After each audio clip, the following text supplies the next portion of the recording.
I mean, that's certainly a way to break Craig, is I change the screen over. No, I remember that one. I remember that one very well, Ewan. You tried to remain so stationary, Craig, before the recording started, and then Ewan just broke you. Then he mentioned that, of all things. I possess powers many would consider unnatural. You are burdened by knowledge. At least it gives us an interesting introduction to videos. And a very interesting return to breaks, usually, with Toad. Not gonna let you live that one down. But, hopefully we don't get Toad tonight. I will find another Mario character. I will just go through Nintendo characters that I can do impressions of.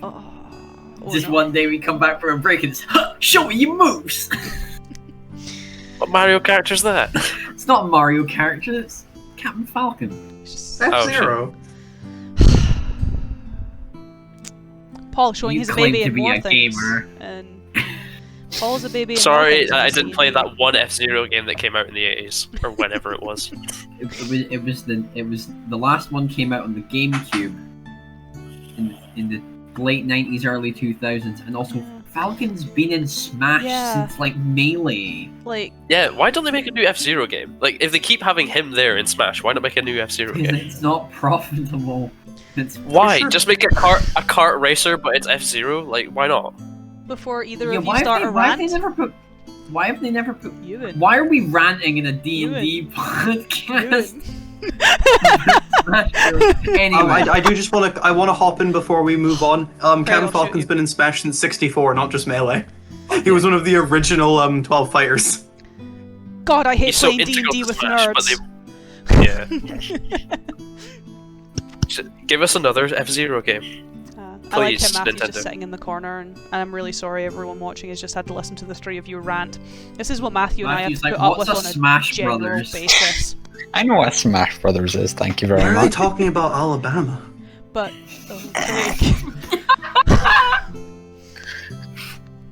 So everyone, welcome to Twisted Fates, welcome to our rants, welcome to what happens behind the scenes usually that I have to cut out constantly. Peer behind the curtain.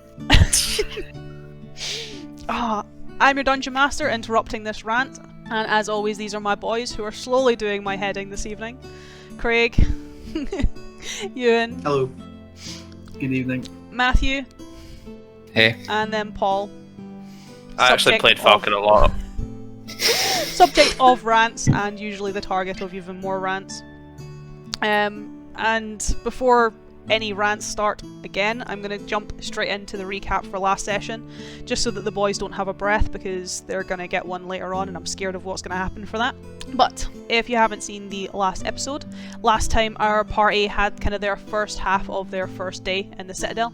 They got to participate, or Wulfric got to participate in the tournament that was held in the name of the Six on their celebration day. But contrary to what they had kind of hoped for, a day of relaxing, a day of festivities, it didn't really go to plan. As whilst Markusar was off to gather some of his own information from the Masters of Magic, from the Master himself, Varian Pendragon, after a rather embarrassing encounter. Caught you off with that one, Paul. I reassess my biases about wizards. Ranagash and Eidolon found themselves inconvenienced by some information given by Sorrow about an escaped prisoner. The man that Eidolon had arrested the day prior had escaped mysteriously, killing 9 of Sorrow's men in the process and vanishing without much of a trace. Obviously disturbed by the information, the two went to investigate, leaving Wulfric to ready himself for the tournament. And as they were doing so, they also caught sight of a rather suspicious individual who was tampering with the prize. So, splitting up even more than they already had, Ran went to investigate the cell blocks and Eidolon went to pursue the suspicious individual. Both of them were kind of disturbed by the outcomes they found. Ran finding a very similar black ichor in the cells to that of his dreams, and Eidolon ended up hearing a rather familiar voice possessing the body of Elenas, this escaped prisoner, this man he was looking for, which confused him as much as it disturbed him. But returning to the tournament after dealing with this whole escapade, surprisingly, the tournament went okay. They managed to get a message to Wulfric informing him of the amulet pressuring him a little bit to win, to make sure it didn't fall into the wrong hands. But they did get to sit and watch the tournament as it played out. They got to have a more relaxed afternoon, where Wulfric had a scary last round in the joust. He got knocked off his horse pretty quickly, but hand to hand, he won both of his rounds, being declared the winner of the tournament. And then having a really awkward interaction with the Dynast when he refused to take the amulet. But it was for the best, as shortly after the party got involved, the stands started to get cleared. A formless black mass erupted from the cursed amulet, and the party didn't really have much of a choice but to initiate combat. Where it's the first combat in a while that I would say our party's probably struggled a little bit. Wulfric couldn't really do very much against it, Markusar accidentally healed it, and by the end of the combat, Eidolon was actually knocked unconscious. But it was enough to, well, further attract the Dynast's attention, but also give her the notion and idea that the party might be useful for a job that she had in mind. With the end of the session having her invite them to her quarters within the Dynast house, within the guild house, and ask if they would be willing to accompany her advisor, a man named Lucius Prowl, to a precursor site near Summerhost to hopefully investigate this matter further, perhaps even find a way to stop it. She even, going just to the tail end of last session, had a bit more of a private conversation with Eidolon, but, you know, that's not too important for now. As tonight we're going to pick up where we left off. We're going to pick up exactly where we left off, with the party having a short rest in the Dynast house, after having a rather nice meeting with the Dynast, a rather interesting meeting with the Dynast, and helping themselves to some afternoon tea. So my boys, you have all had the effects of a short rest. We've kind of sorted that. So Matthew rolled some hit dice, Craig doesn't have any hit dice, and, well, most of them apart from Paul get their features back during a short rest, so they've all kind of sorted that. Their hit points, so for Paul, Matthew and Craig, they had their maximum hit points reduced last session. Those remain, as they've not had a rest to get rid of them yet. And any spell slots that the boys have used up, they also don't have back. Not me, because I'm except from Arcane Recovery, which was the funny wizard thing. Matthew has his Arcane Recovery, so he can get a few back. But I don't actually think he used any spell slots last session. Not really, no. We just need to get you some big fire spells, and then you can start using those spell slots. Mm-hmm. Do you have Scorching Ray? Do you have Scorching Ray, Matthew? No. Could be an interesting one for him to get. It's just Magic Missile, but on fire. That is true, but fire seems to be relatively helpful, at least what you've been going up against recently. But I get to take a little bit of a break today, which is quite nice. I only need to do some voices and some describing later on. As true to my word, coming to the end of last session with our little outro, for the first little bit of today's session, it's going to be entirely depending on what you guys want to do. I want to fight. Don't I do want that, to screw up Paul. your plans. Please, I don't want to have Markusar arrested before we get to Summerhost. Implying it's going to happen in Summerhost. If you want, if Markusar wants to fight, we'll enjoy meeting your new character next session. But no, you guys have your boon from the Dynast. You can go around and request something from one of the various different members of the guilds, or even just other shopkeepers, smiths, jewelers, tailors, sorcerers, anyone that takes your fancy. As you kind of make your way out of the Dynast house.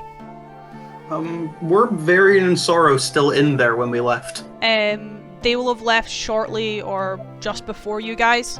So like they two will have disappeared, and then the four of you will have left afterwards. Mostly because the Dynast I'm will looking have for wanted the small to. child.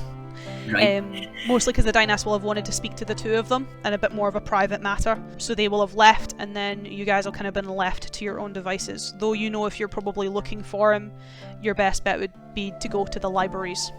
Yeah. Perhaps we could get inquiring at a forge. Do we know where the blacksmith? To my knowledge, there's two of them here. Right. I'm looking at the map now to actually work out where the fuck they are. There's Blackfire Forge. And then there's Heldro Arms, which I also think is a forge. It is, yeah. What's the text at the bottom say? So yeah, my boys have access to the maps of like the towns and stuff, but they also have like, I guess, a brief summary of like the locations that are there, the clue locations that they can access to. Just kind of a brief summary, giving them an idea of you're heading to some of the locations. If you're heading to a forge, and I'll probably tag along because I'm looking to try get a better sword. Right, Blackfire Forge. And the two of you, more directing it at the casters. I think I want to inquire more at the library. I'll likely see you there later then. Where's In a Rand while, going? crocodile.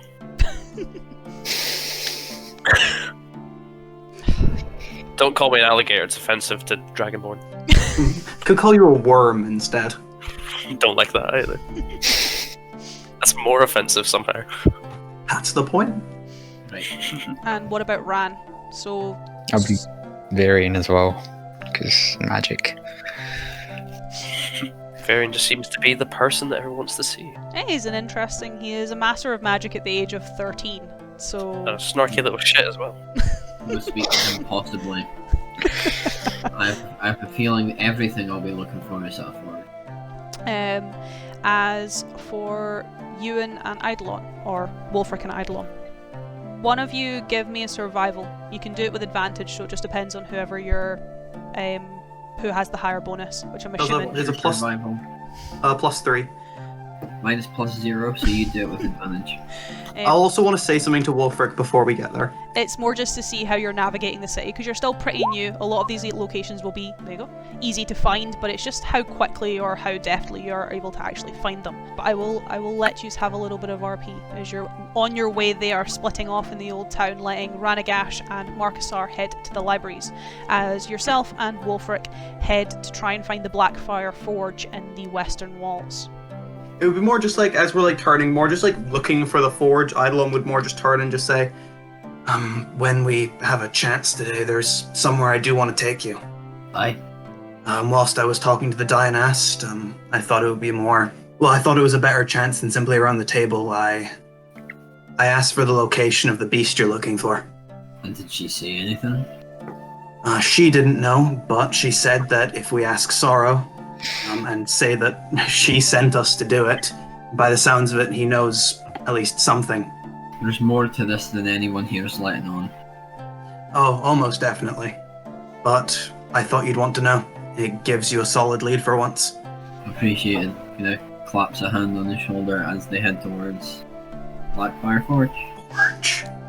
So the Blackfire Forge is, I guess, quite an unusual building, made of black stone, though given its name, that's, I guess, not so unusual. The thing that does, again, true to its name, but very unusual for the two of you, it comes from an open pit forge, so most forges do have an outside pit, especially if they are bigger.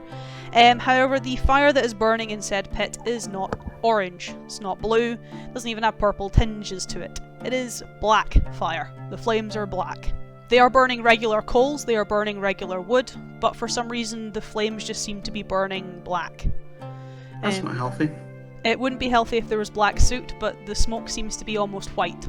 There's no pollutants in it. It doesn't even have a smell of soot or cinders. It doesn't even have an aroma to it. Where you can see a young half-elf woman seems to be manning the flames, tending the forge, with quite an array of at least weapons by her side that she seems to be more tempering than creating. These are weapons that need repaired more than anything else, that she just seems to be more bashing out in this rather impressive forge. Good afternoon. She kind of sets one of the weapons aside and more looks at you, and brushes a fringe out of her face so she can kind of sees you a little bit better, tucking her hair between her ear. What can I do for you? We were told by the Dynast that we could trade in her favour for some assistance. You'll probably want to go and talk to a mortal then. He's the actual smith. I'm his apprentice. That's quite a name. Most people around here say that. They usually call him the Immortal, but don't do that, you'll end up just annoying him. Good to know. As I'd more give Wolf a shrug and head towards the entrance to the smithery. Cheers for that. She kind of gives you a nod before you can kind of hear her almost bashing out some more of the blades.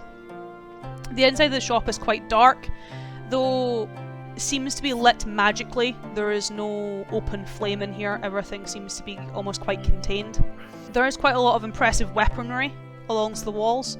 A lot of it made from what looks like black steel than regular steel, though some of the weapons themselves seem to glow like fire, being inscribed with some runes that you're not too sure what they mean. However, tending to some of the larger weaponries, you can see him almost sifting them on a grindstone, is quite a large purple-skinned tiefling, though only having one of his horns, as the other one seems to have been not chopped off but more cracked off or broken off, as it seems a little bit less clean of a cut.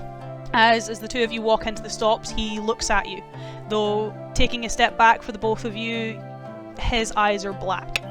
There is no whites, there is no iris, it is just black pupil. It's reasonably disturbing. Hail and well met. I'm Wolfric Reinbrandt of the Iron Dragons. I am here because the Dynast said that we could exchange her boon, for some upgrades to our equipment.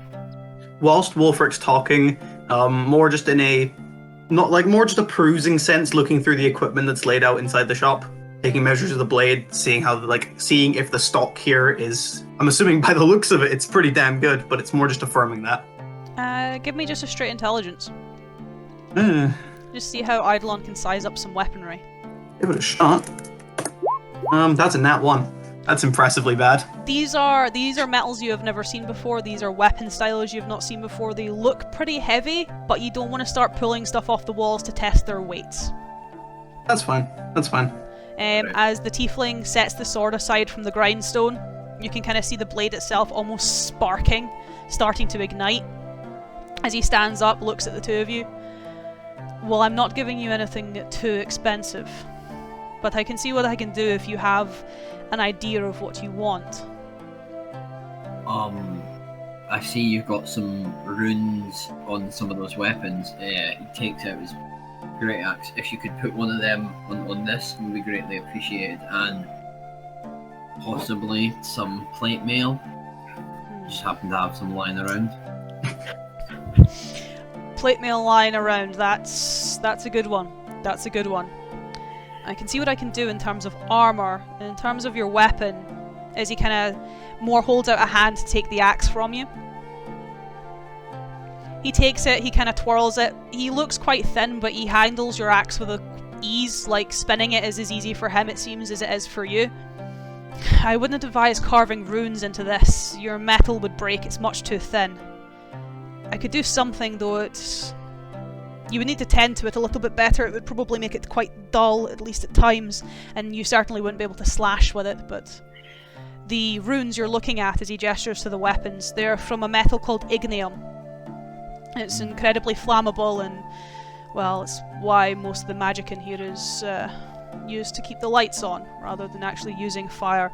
We temper it in the Black Forge in comparison to a normal one, because if you do, it's just going to go up. I could perhaps create you almost he kind of chuckles, an add-on, I guess. I can forge something from the ignium, almost like a cap. You could weld it to the axe, and he kind of looks you up and down. How magically inclined are you?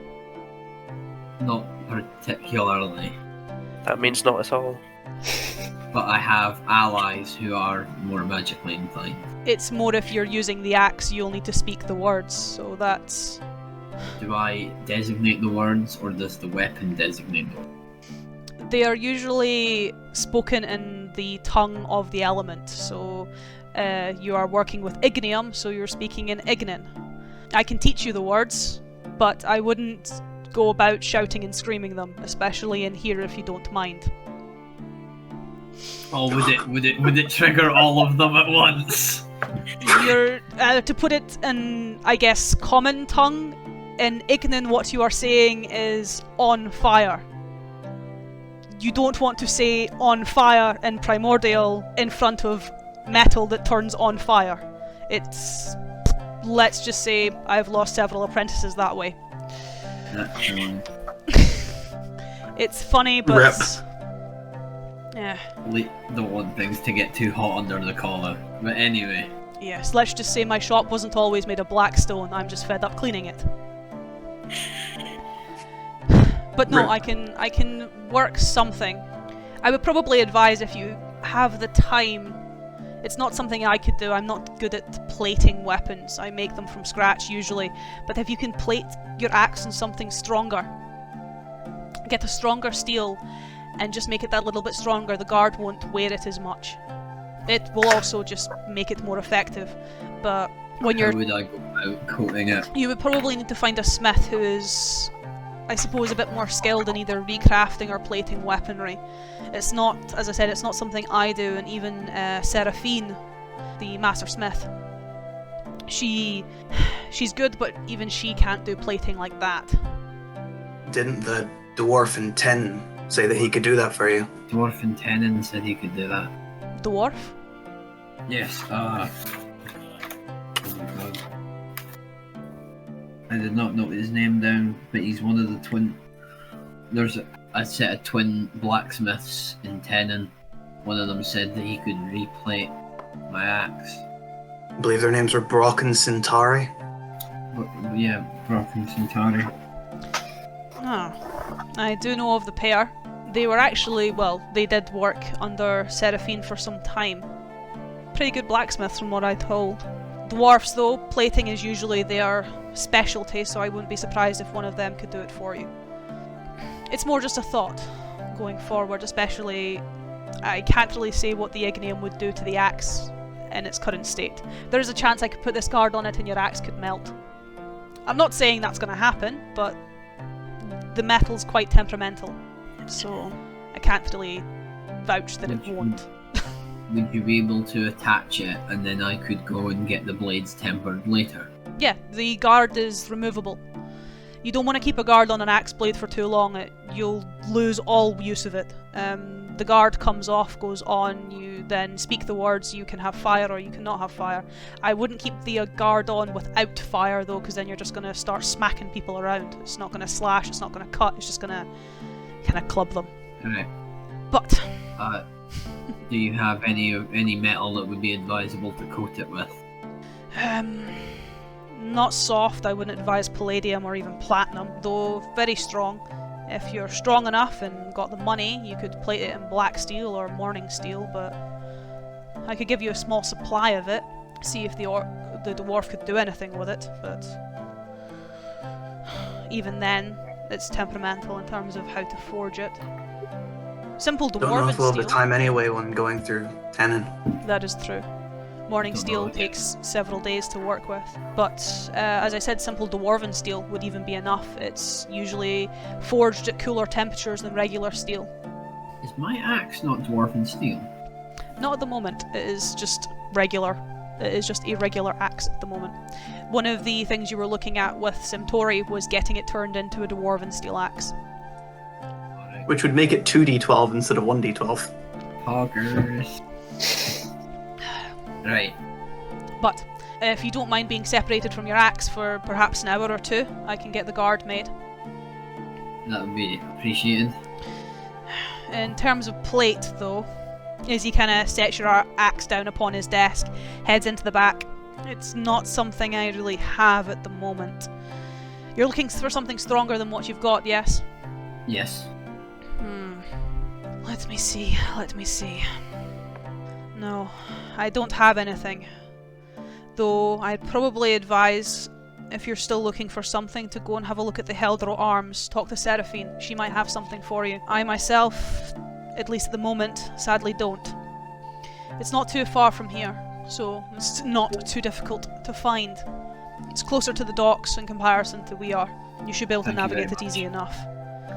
As he kind of more catches eye of you, Eidolon eyeing his weapons up. And for yourself? I'll turn to Wolfric first and just say, if you'd like to head on to the other smithery, you're welcome to.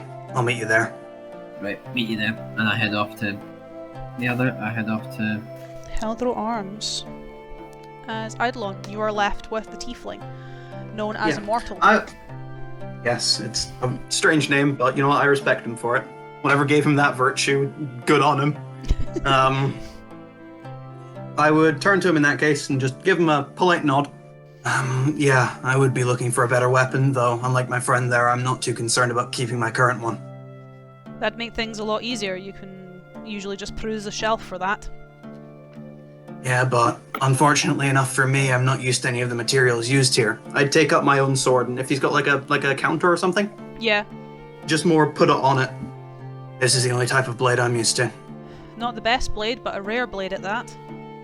Aye, it's not the best, but it was functional, well, while it lasted. You're looking for something more functional?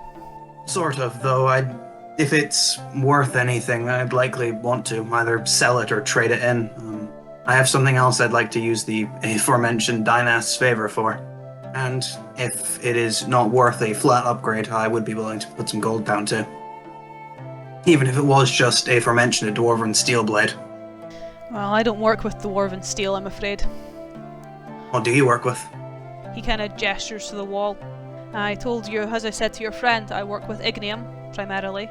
Though I do work with morning steel. That's not gonna get you a morning steel blade. I didn't guess so by the description. I also trade in obsidian, but this kind of weapon is an obsidian blade. It's not bad, but pretty fragile. More just talking like a more out-of-game perspective, what would obsidian do? The two kind of ones you'd be looking at would be ignium, which is essentially a fire-based weapon that essentially gives you additional damage on top of the weapon's damage that is equal to fire damage. Hence, Ewan's Guard is going to have like fire properties, or more magically fire properties.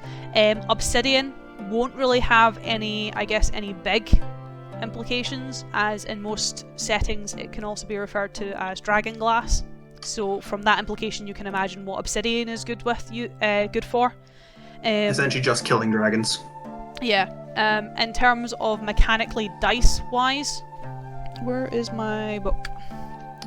It's over there. So we'll do this instead. I'm very bright now. Yeah, so it's one. So it's just a single d6, which is fine. So essentially, ignium, in terms of your weapon, would boost it to a standard 1d8 plus 5 on top of your normal bonus, so it'd be 1d8 plus 8, plus an additional d6 fire damage. So that's not bad. Not bad. Obsidian, however, wouldn't have those properties, but it would make it a flat 2d8.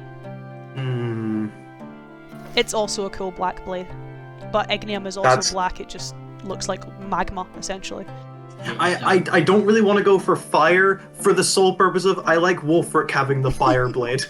Like, I think Wolfric would look cooler with the fire blade. But you can still get a black blade. You can go in all for that Nichiren sword. I am actually very tempted by the obsidian, and then if we ever come across a dragon, coincidentally, it means I could kill Markusar easily if we ever needed to. Technically, yes, he is dragon blood, so...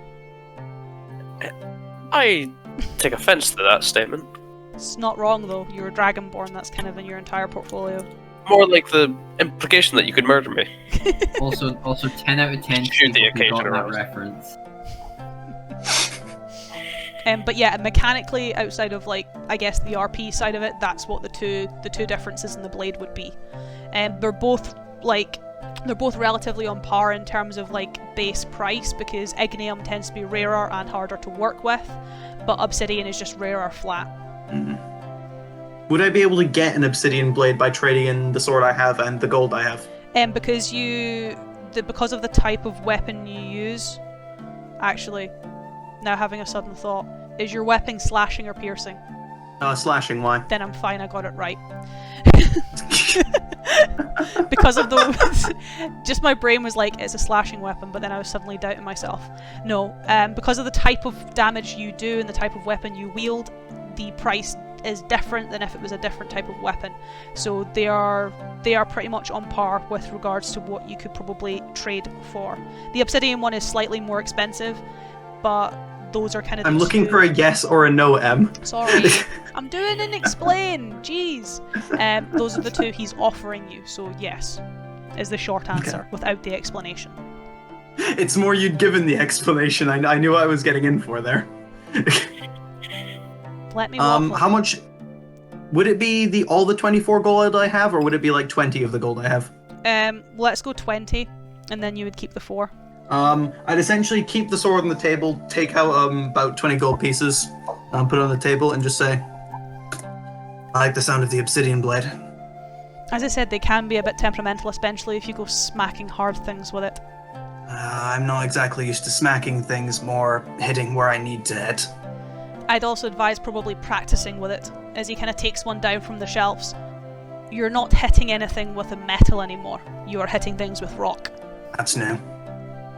So it might take a little bit of time to get used to, but most of my blades are balanced, so you don't have that to worry about. As he kind of flips it and then holds obviously the blade with the hilt out towards you. I'd take hold of it. How does it feel? It feels pretty balanced. He is right though, in the sense of like the moment you take it, though it's balanced, you can feel it almost tilt towards the blade just because you're expecting metal and it's not. It's a gemstone, it's rock, it's crystal. Mm-hmm.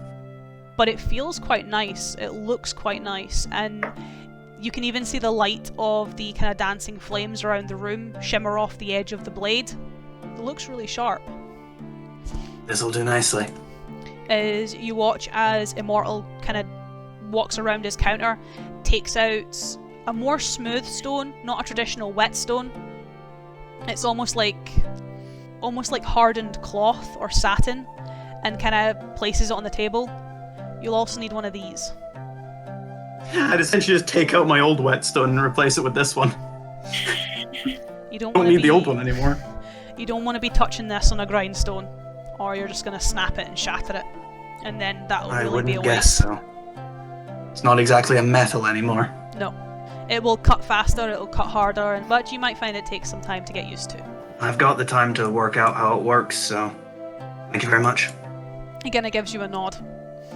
And if that's about it, I would head out to rejoin Wolfric. I've got a new cool sword. You do. So yeah, you have a obsidian longsword at 2d8 versatile. And I'm assuming you'll tell me what happens when I hit dragons. It does automatic crits against any creature that's considered to be draconoid. Oh, that's nice.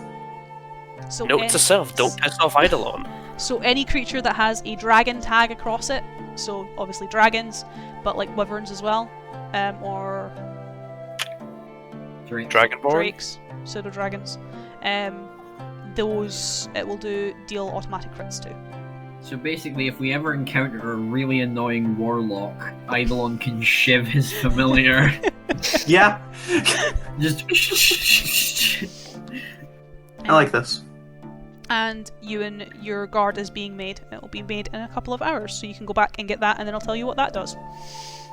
But for now, you're on your way to the Heldro Arms, which is on the northern side of the western walls, not too far from the shipyards and from the coastline. It is a much older building. It is a much more put together building. It seems like a much more formal building, split into two, where you can see the kind of shop on one side and a more internal forge. The forge isn't on the outside, it's on the inside for this one.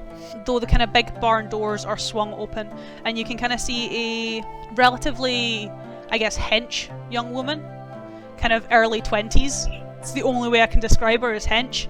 More ordering several other smiths about, getting them to either sort weapons, fix weapons, or replace weaponry. It seems to be that she's preparing as well as putting stuff away. Though when you kind of more stride in and start having a look at stock, she turns her attention to you, as you are a customer. And she recognises you from the tournament. As she more smiles, grins, pats you on the back, a little bit to the point where even you kind of fall forward, just because it's quite unexpected how forward this woman is. Well, I was wondering when you'd walk through my door. You're the one who kicked Varian's fucking elf in the teeth. Now that was a sight to behold, I'll tell you that. Yeah. What can I do you for? I was told that I could exchange the Dynast's favour for some upgraded equipment. I'm looking for some armour. Some armour? As she kind of looks you up and down. Pretty decent set you've got on you at the moment. Though, I could see if I can find something a little bit better. It's getting a bit wear and tear in places though. Then you should learn how to temper it yourself. It's not a bad idea. To be fair, it never is. If you're on the road for long periods of time, most people know how to tend a weapon, but very few actually know how to tend their armour properly. I am proficient to a degree at that. I just haven't done it in a while. Well, I can't offer you anything too heavy, mostly because that's going to our boys at the moment. I do have some splint that I could give you, but I don't know if that would help with your mobility at all. Splint is, whilst a lot more fluid than a few other armours, it has its rigidity to it. I do have some mail that I could give you. It wouldn't be much different than your own, though it would probably be a bit heavier. I could offer you a bit extra protection. I guess it depends on what you prefer. She kind of smirks. Have you got, like... I don't wield a shield. As you saw, I prefer wielding things two-handed, so if you had any, like, extra armaments for my left arm, just so that when I'm rushing someone, I'm not as susceptible to get my arm completely cleaved off before I get to them. Yes, that would relatively be quite inconvenient, not going to lie. Well, how about I cut you this? Splint's not going to do you any good. It's going to limit your movement way too much. I can do you a better set of steel mail, Yes. and I can make a few alterations to it that might give you a little bit extra protection. Sounds good to me. Speaking of mechanics-wise, it would give you an AC of 18, but in two different chunks. As you would essentially, she would give you a set of upgraded steel mail, which is 17 AC, and then she would add leather plating to it. Basically, essentially a leather pauldron to your left-hand side. Yeah. Which increases that by 1. It's like the effects of a shield. It's almost add-ons for people who aren't obviously not in full plates. But it basically means that you can switch that out, you can change that up, or you can get better base armour but keep the pauldron and then almost just add on to it. A nice way to kind of add onto heavy armour without kind of going all the way overboard with it. As you're getting fitted for your mail, she's kind of making the few adjustments to it. Eidolon, you come into the smith, you come in with your new fancy sword, seeing a rather hench young woman, as I described her, fixing up different ringlets and stitching in a set of mail for Wulfric. You finally get the plate you were looking for. I'm getting something just as good. Some fine quality work here. You were looking for What? plate? There's an axe wielder. Right, everyone around me wore plate. Good thing you came here. I just presumed that was the best kind. It is, don't get me wrong, plate mail is some of the best armour you can buy. Especially if you get it upgraded into better materials, but seeing the way you fight, you want something lighter. You want to stick with chain. Again, splint's going to reduce your movement, mail's going to do it even more. You want, I mean, if I had it, and had the ability to do it, adamantine rings. It'd give you enough of the protection, enough of the resistance, but allow you to move freely, especially with your axe. She kind of chuckles to herself as she finishes a few of the links. Were you going to say something, Craig? No, I have nothing to say. Eidolon finally doesn't need to say things to people this session, so he's not gonna talk. You can take a step back and chill and relax. I just gotta talk to Varian today, and that's it. As we will leave the two of you with Wulfric finishing getting his mail sorted, and we'll jump to Ranagash and Markusar, who are heading to the libraries. Do the two of you have a conversation? I've been sitting here. I've been doodling while that whole RP session was going on. Do the two of you have have anything to say to one another? This is the first time, really, the two of you have been left alone together. I didn't catch your name first session.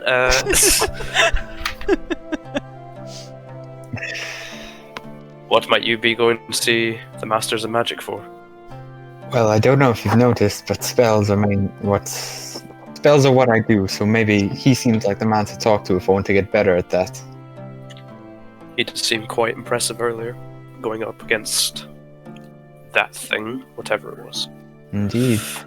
I'm simply going to inquire some more, so I hope you enjoy reading, because that's what I will be doing.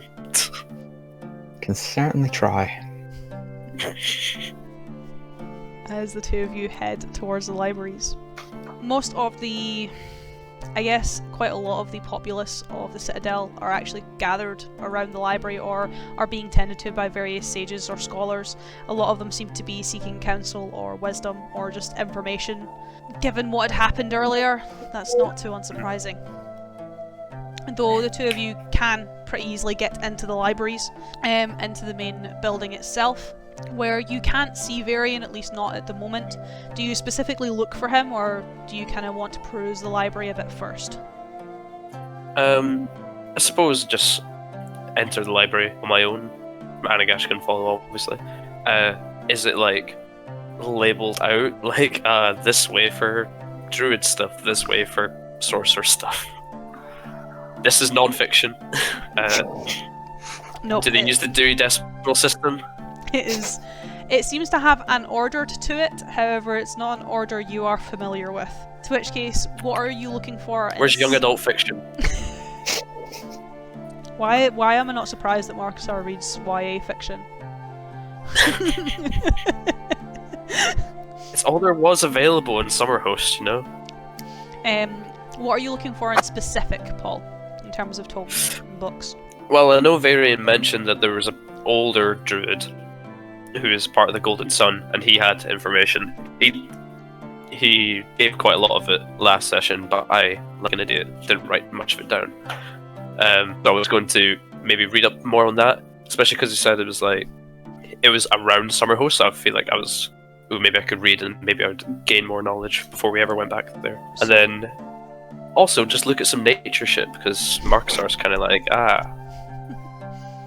he's not so... Well, I think after the fight earlier, last session, where he poison sprayed the thing and it healed it, he's like, what the fuck am I doing?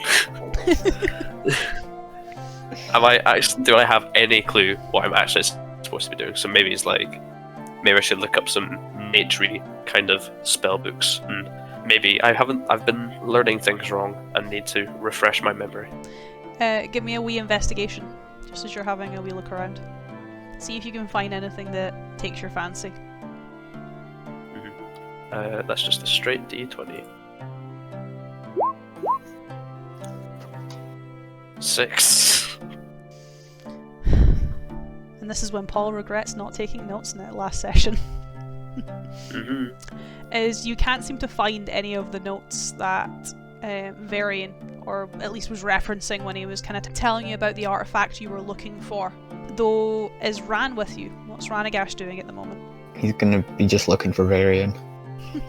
So he's not even with you to help, per you, Paul, as you're looking around this library. Great. No advantage. Thank you. I can't really read. I was raised by orcs. Do you think I can read? Well... It's the Bible, you get points for trying.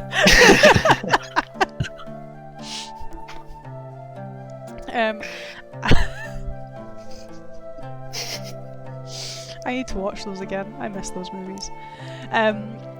As Ran, can you give me your own investigation, just as you're, I suppose, leaving Markusar? He seems to know what he's doing. You see him pulling out several books, clearly looking for something, so he seems to have got this handled. He seems to know, but he doesn't actually. He's faking it till he makes it.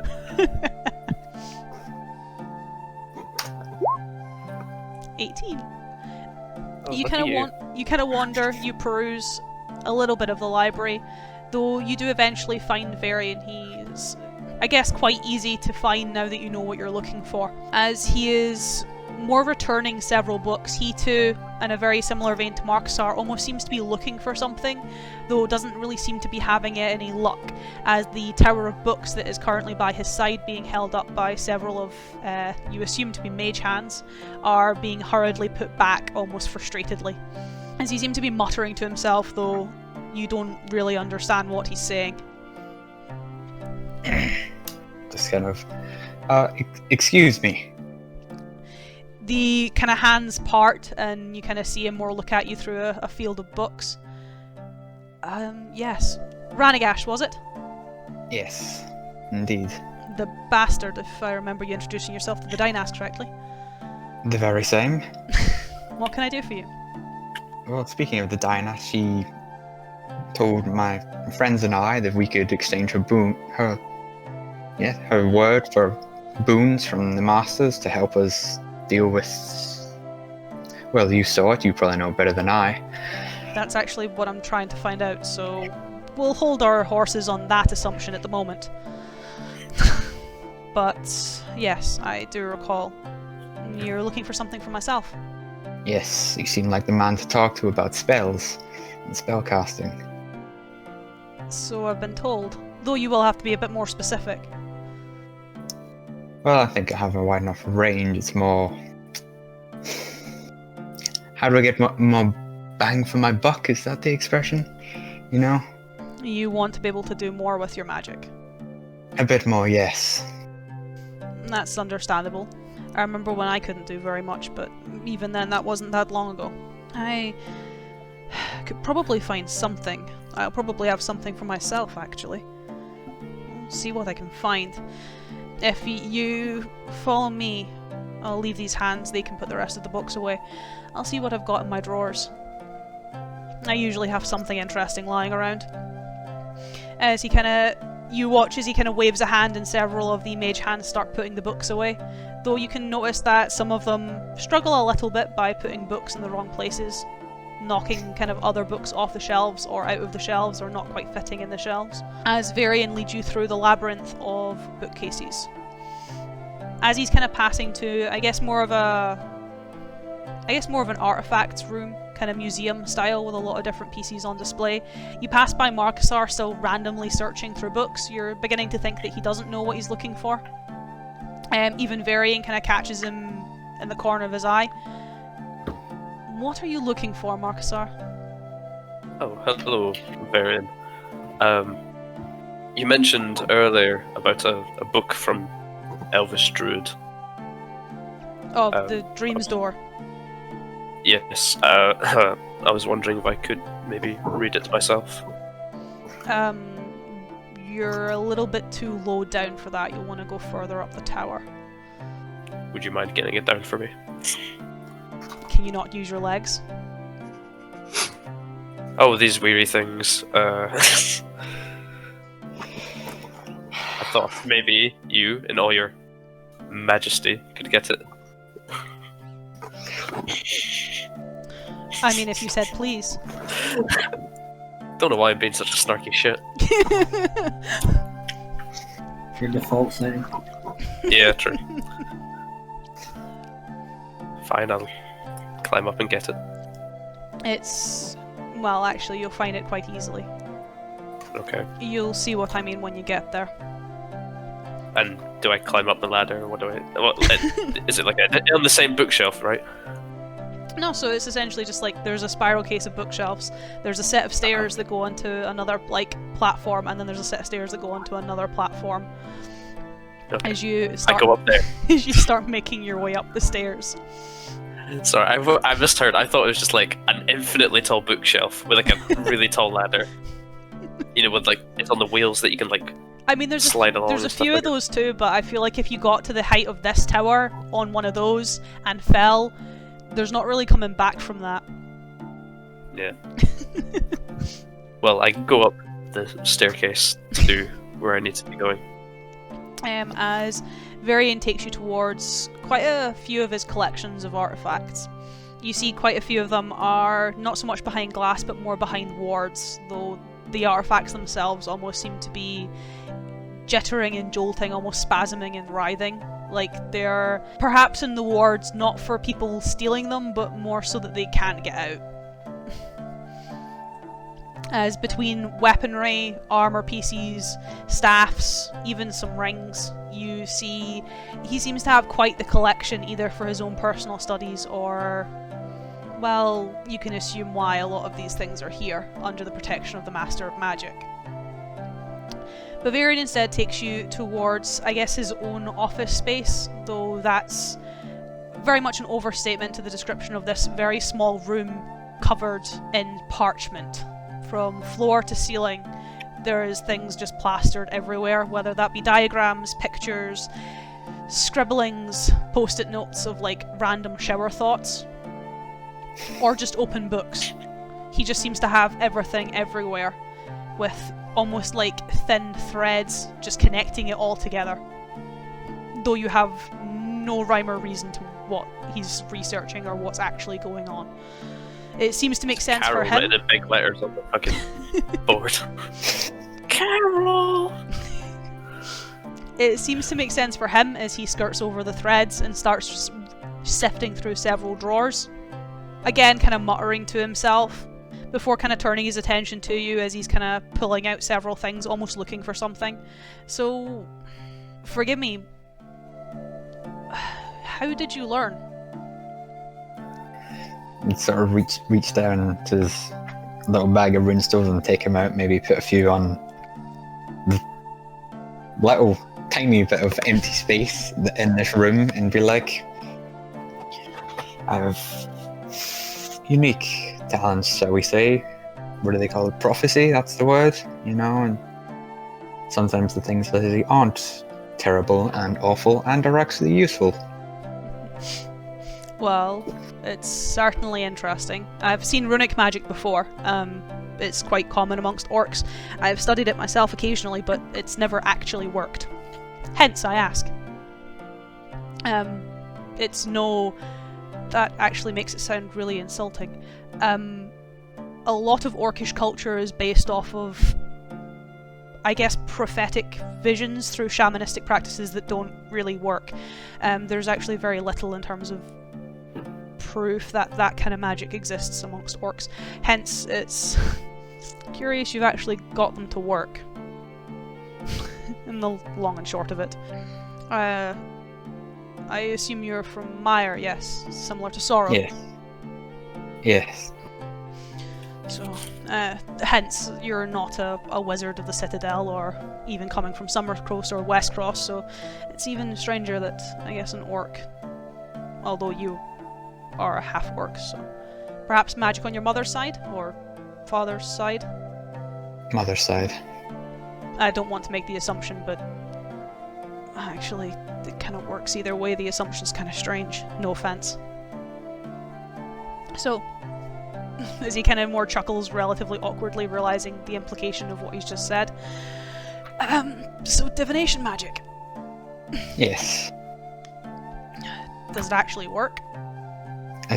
Well, I'm alive, so it's useful to some extent. No, I mean, like, does it actually work? As in, Let me see if I can do something. I need to reach out a hand. You gonna poke him? I'm looking at the tables and I'm accepting death. Oh. No. I'm accepting what's about to happen. Oh, that. Okay. Oh. Okay. So I need D6 and 2D4s. 1d6, 2d4? 1d6, 2d4, and then the second d6 depends on the first 3 dice. As we get random, Matthew, go. Oh boy. Ooh. 1. Don't ooh at that, Craig. Oh! Can I get another d4, Matthew? Yes. That's dangerous. Wee woo, danger alarm. Okay, so you put your hand out, Matthew, obviously trying to tap into your more divination style magics, your more prophetic styles, and the only way I can describe it is you almost have an out-of-body experience. As you're not looking over the shoulder of anyone new, anyone strange, anyone unfamiliar, or even, I guess, someone different. Though this is someone I guess you know very, very well, as you're only maybe 5 feet from your body. As your vision takes you to looking at yourself, casting divination magic in front of Varian, though you can see his confused expression. As you don't seem to be in the past, you don't seem to be in the future, this seems to be happening right now. Almost a bird's eye view of the whole situation as you're watching yourself I guess, try and yourself in the peer face. into time. However, I guess the more unnerving part, that you're curious to why you can't see it, or couldn't see it, or why even Varian couldn't see it, though you assume it's because whatever this is, it exists without time. As this is the only time you ever get a glimpse into, I guess, the space between spaces. As almost like a light, as if a candle or a torch, or even perhaps a wisp of some kind, floating not too far from yourself, though I guess in a very familiar style, as it seems to be almost haunting how familiar you see these mixtures of colours in your visions as of late. A strange purple glow, almost outlining, you're not too sure, but outlining something, as its space seems to be, like the centre seems to be absent. But it almost just seems to be shadowing you, just lingering over your shoulder. Though as you kind of focus into it, noticing it a little bit more and more, getting that little bit more curious about it, you swear you can hear a conversation. One of the voices you don't recognise, you're not too sure who it belongs to, though from bits that you can pick out they seem to be talking about weaponry of some kind. The other voice, however, does sound relatively familiar to you, as you can hear the voice of Eidolon, almost responding, and again discussing some form of weaponry, as if this aspect is capturing another moment, almost occurring in the present. Before I need a Constitution saving throw, as you return to your body.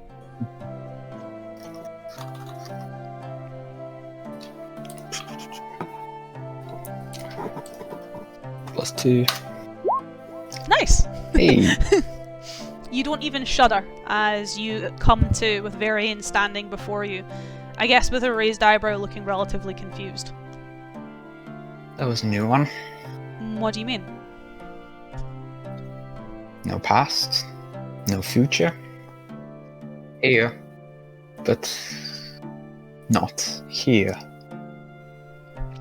I guess it works then. Something tells me that one of my associates may have procured himself a new weapon, judging by what I've heard more than seen. Whether it proves to be true, I guess we'll find out. Interesting indeed. I guess I'm curious to an extent. I have some manipulation over time, I guess is the best way to describe it. It's not really what it is though, but it's the easiest way to describe it. And I guess I don't have control over it, I mess with it. Whereas I guess I'm interested more in people who can actually work with it. It's never something I'm going to be able to do, it's something I can study for years, I'll never be able to master, but I don't know, it's interesting. More so, given your heritage. Hence, it makes me curious to some degree. But, where is it? As he sifts through several more of the drawers. This, as he kind of puts down a relatively small ring. You reckon it will probably only fit your little finger, unless you get it altered. But, hey, you can wear a pinky ring, like, that can be stylish. Though that's not really what drags you to it, it's more kind of the fact that it is a small gold ring with an embedded ruby in it. So it's quite an expensive piece of jewellery. As he sets it upon the table upon several layers of parchment. This used to be, well, it used to be mine. I don't really have a need for it anymore. It wasn't really my creation, it was a gift. The previous Master of Magic, you met him, Lucius, he gave it to me when I first came here. Said it would be helpful if it looked like I could do more than I could, in the nicest way possible. I was quite a skilled wizard and sorcerer when I came here, but I needed a little help along the way, and it helped with people's perceptions of me. 9-year-old coming into the Master of Magics, yeah, people were giving me funny looks. The ring itself, it will help you essentially alter your magics, or at least the state of them. You'll be able to cast faster, cast more. It does have a small catch though, you can't use it all the time, and if you use it too much it might explode. But most of the magical items are like that. they get temperamental if you abuse them. But it might come in handy.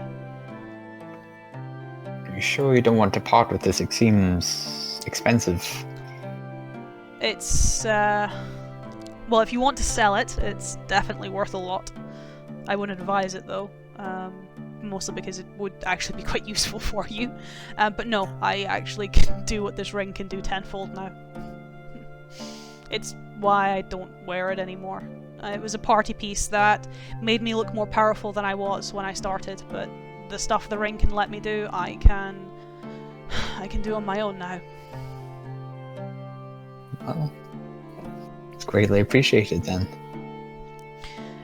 As mechanics-wise, for yourself, Matthew, you now have a Ring of Modification, which is an item of my own creation. It essentially gives you access to 2 of the Sorcerer's meta magics. So the ring has 5 charges, recharging 1d4 plus 1 at every long rest or at the beginning of a new day. And for 1 charge, you can use the meta magic Twin spell, essentially, on it, but only on cantrips. Only cantrips. And then for 2 charges, you can essentially turn a spell that has a casting time of an action into a bonus action. It doesn't work for spells that have like a casting time of 10 minutes, for example. Yeah. But anything that's an action can be turned into a bonus action. But it essentially means that Rand can cast that little bit faster. Speedcaster. Essentially, yeah. He has the option to either twin something or cast it faster. Obviously, you can't do both in one turn. You can only use, you can either use the effects of the twin spell on a cantrip, or you can use the effects of quicken spell on additional spells. You can't do both. But it does mean, for example, you could cast your mage armor and then, cast firebolt. Or you could cast 2 firebolts. It doesn't mean you can cast mage armor and then 2 firebolts. As we will jump to Markusar. Have you done more doodles, Paul? I was just doing touches. What are you doodling? I'm drawing the standing stones, Ooh. or at least what I think they'll look like. You should send me it, and then I could essentially do an actual landscape of it, so that we can put it on the If maps you and shit. want. If we go there, It's a possibility. which we probably will. But yes, what am I doing right now? Have I found the thing? Yes, it is relatively easy to find.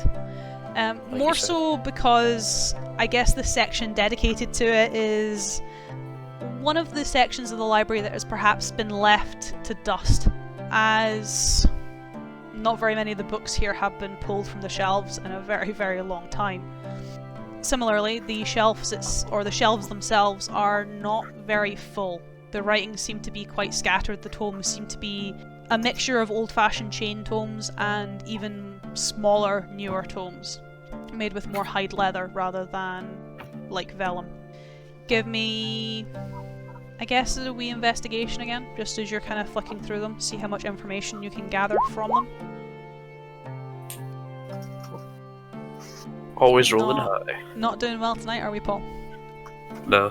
As I guess you can kind of understand why Varian was so, vague in a lot of his statements and a lot of his information, as a lot of the information contained within these books is very confusing. A lot of it doesn't seem to make sense, and a lot of it is very bitsy or hard to piece together. It is, well, a lot of it seems to be secondary accounts. They all seem to be commenting on this druid, this elven druid, named Reuven Thetaurus. How do I spell that? Ruven Ruven Theteoris.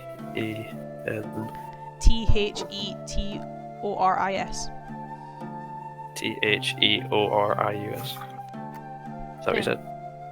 Theteoris. Oris. Okay, sorry.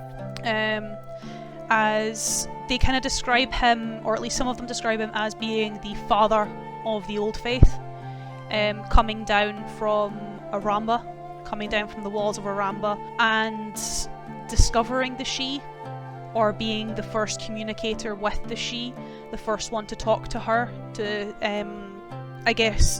bring her presence from Aramba, from the ruins of Ilvania, onto the plains of Ellerant. He seems to be, at least in a few of the descriptions, almost heralded.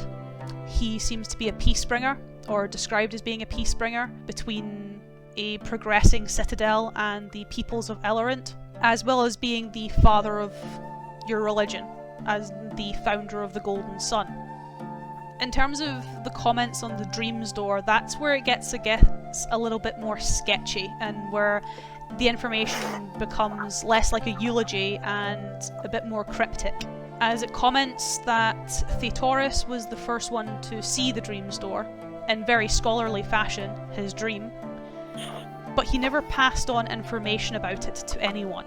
He only ever described it as a way to communicate with She, or at least that's what you're kind of getting from a lot of the pieces. A way to almost bring her onto the material plane, bring her into this world, bring her gift and her light forward.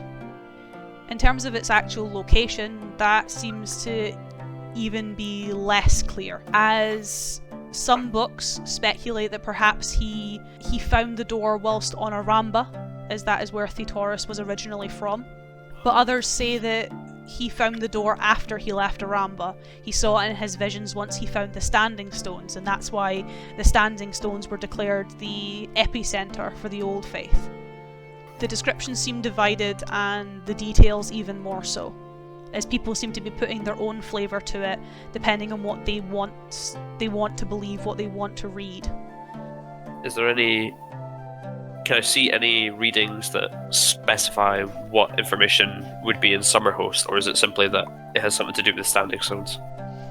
You can't really find anything on that. Even going back to what Varian said, the idea and mention of Theodoros having an apprentice whilst in Summerhost, none of these books seem to encapsulate that information. Okay. So Markusar hasn't really learned any new information. I mean, you found possible locations.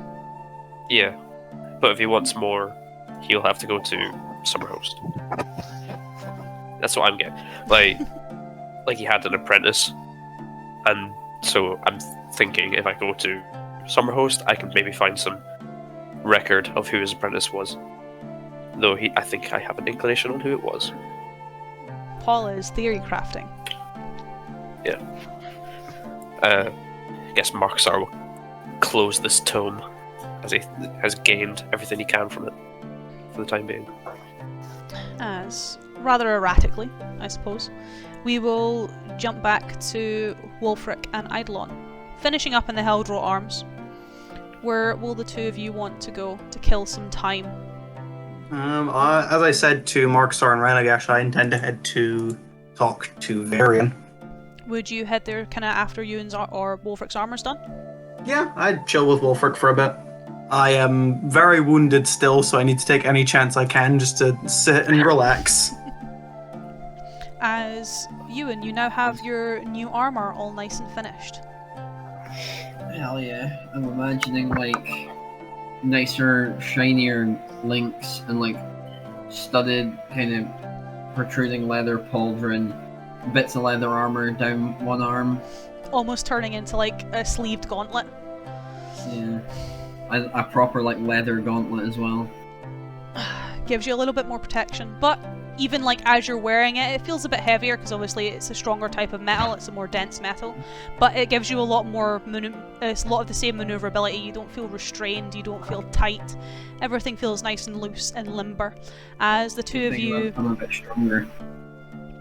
As the two of you start making your way towards the libraries, do you have any particular conversation on the way? Not particularly, I don't have too much to say. Are you looking for magic like the rest of them? I don't know if I'm looking for more traditional magics. I'm looking to get something enchanted, more or less. I've watched what mainly Ranagash can do, creating protective wards, and, well, it looks handy. And I'll peruse some of the book. Might be able to find at least something about what you're hunting. As the two of you arrive in the library to, I guess, large crowds, but not any that stop you from heading into the libraries and begin to perusing the books. Eidolon, you're looking for Varian, yes? Yes. He is not too difficult to find, as you don't particularly see him in the library, so start to peruse elsewhere, where you more find him with Ranagash in this more kind of, again, museum section of the libraries, more coming out of a relatively messy study. If he's talking to Ranagash, I'd just stand outside and wait for a bit. Not particularly, they more seem to have just kind of finished their interaction, more finished their conversation. If not, perhaps even finished their conversation a little while ago and more just wrapping things up. Probably knock on the door for him in that case. Right, I'll catch you later. Wolfric claps him on the shoulder and heads off into the library proper, looking for... I'll give Rolfric a nod, as I need to take him to talk to Sorrow later anyway. As Varian kind of gives you a smile, gives you a nod. What can I do for you, Eidolon? Or would you prefer a captain? No, the title would be highly inconvenient right now. Then Eidolon it is. No, I believe... Well, yeah, you were at the dinner, I suppose, so you already know what I'm likely here to ask for. You get more looks at Ranagash. Yeah, I've been getting a few requests as of late. What can I do for you? I'm looking to get something enchanted, if that's possible. Depends what it is. Would a ring suffice? Then my question is, it depends what with. More turning to Ranagash with a more questioning tone. The wards that you seem to conjure to, well, stop things from hitting you as frequently. What would that be called? At least refer to as mage arm. I don't know if that's a standard term. I can demonstrate if that's more helpful. No, as in occasionally when something jumps at you Oh, the cast other one one. of your the other runes one. out and... The other one, right, yes, that one. The more sudden one, right, yes, that one. Shield, again. If that's a standard, I don't know. I turn to Varian with that. It's quite basic magic. Most people who look to learn the School of Abjuration start with it. I could, but it wouldn't be a permanent thing. It's not a permanent spell, it's quite instantaneous. As long as I can get use out of it, then any amount would be fine. I mean, you would. Do you have the ring? He'd reach back into his pocket and take out the same golden ring that actually only Ranagash would have seen so far. And more set it down on like an empty space near Varian. Then the only other thing I'll need is words. Words? Enchantments don't work unless you've got words. You're looking for a protection spell, so they need to be sentimental. I can't give you anything in Primordial or Elvish or Orcish, because that's not how protection magic works. What sort of sentiment would you need in that case? Sadness, sorrow, hope, joy, love. Anything powerful. Not anger. Though that you don't mix anger and abjuration. Would a name suffice? A name, yes. I guess then the only other question you'd ask is, does it need to be inscribed in the common tongue, or can I have it done in Elvish? It can be inscribed in any language. I do most of my enchantments in Primordial, but they're mostly evocation, abjuration, slightly different, so it can work with any language. Then in Elvish, in that case, you would just say, Aerith. As Varian kind of gives you a nod. I guess the only other question I have is, would you want it inscribed on the inside or the outside? If it was on the outside, it would be prone to getting tarnished, wouldn't it? I mean, it'll get tarnished either way, because the inside is prone to sweat, so goes eroded that way, and good point. then the outside is more likely to essentially, I guess, get scratched. Is the easiest way to put it. On the outside, in that case. And then it shouldn't take me too long at all. I'll step into my quarters, and it will only maybe take me 10-15 minutes. Am I allowed to join you for that process? I don't exactly want to be parted from it for too long. You're welcome to, as long as you're quiet. I can do that. As he more kind of gives you a nod, you're welcome to peruse the libraries if you want, Fran. If there's anything else you want to talk to me about, I won't be long. No, I think I've covered it. I think I've covered everything I wanted from here. I can't. Books aren't really my style, so. I do have some Orcish tomes. We'll see. It's more of common tongues, not your fancy. They tend to be dreadfully boring. As he more kind of gives you a nod, Eidolon, and heads out the door, almost expecting you to follow him. Yeah, I'd follow. Easy. As Wolfric, what books are you looking for? I'm gonna look for like bestiaries of strange creatures, tomes about strange creatures. Give me a wee investigation roll.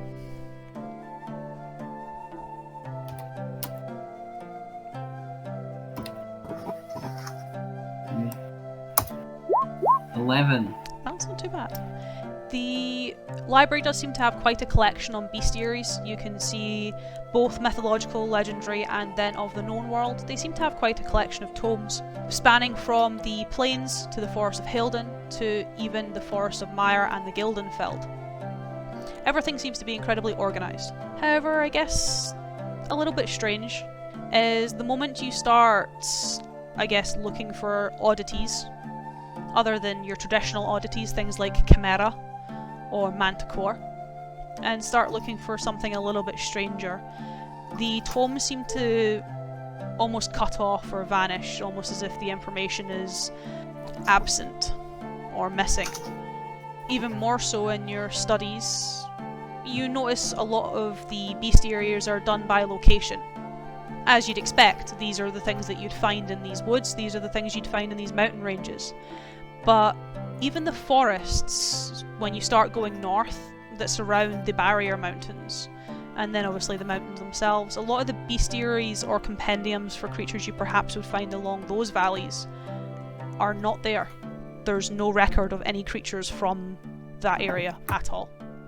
There is nothing like the dragon, there is nothing like the monster you faced in these tomes. And there is nothing from the northeastern portion of Ellerant in these tomes either. It doesn't even tell you what deer are found there, or what wolves are found there, or if badgers roam the woods, or what kind of birds fly in the skies. It's almost as if that kind of whole area is just gone. It doesn't exist in these books. As you're kind of searching through several of the tomes, kind of almost trying to piece together bits and pieces, Markusar, you come down the stairs and find Wolfric now searching through tomes. I wouldn't bother, you can't find anything in these books. Apparently not. Came here looking with questions, and I left here with more questions. Seems like we've had similar days, and then he kind of slams the book in front of him shut. I've searched through about 15 of these books. Would that be an accurate number? About 15? About, yeah. If not a little bit more.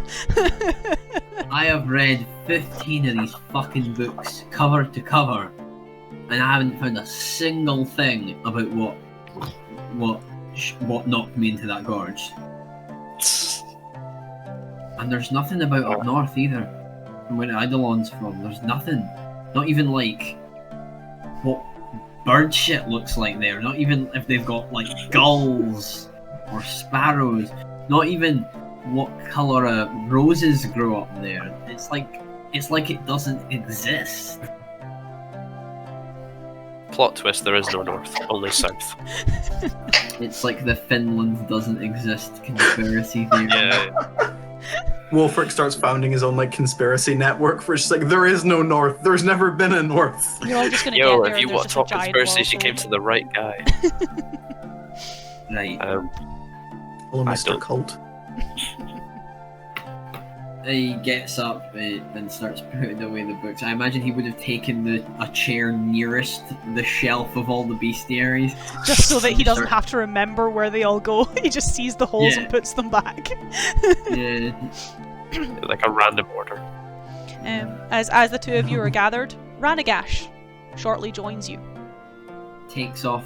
Once he's put away the last book, takes off the dad glasses, puts them back into a little pouch, puts the pouch in a box, puts the box in his bag. Ranagash, did you find what you saw? Ed, did you find what you were seeking? Yes. Well, that makes one of us. suppose a boon is perhaps maybe more tangible than information. Perhaps I should seek my own boon then. Is Varian here? I believe he's enchanting something for Eidolon. Then I shall once again seek books of my own. Where do we think the spells should be listed? Well, I reckon if you ask him, he is the master of magic. Oi, Big Varian!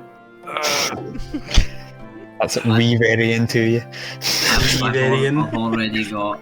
Oh, big man! I like that. I've already got my boon, and he kind of gestures to the new. What is a boon? I've never heard of a boon. New armor on one half of his body. The A axe baboon, is maybe. currently being worked on. I'm getting some runes, some attachable runes. Very nice.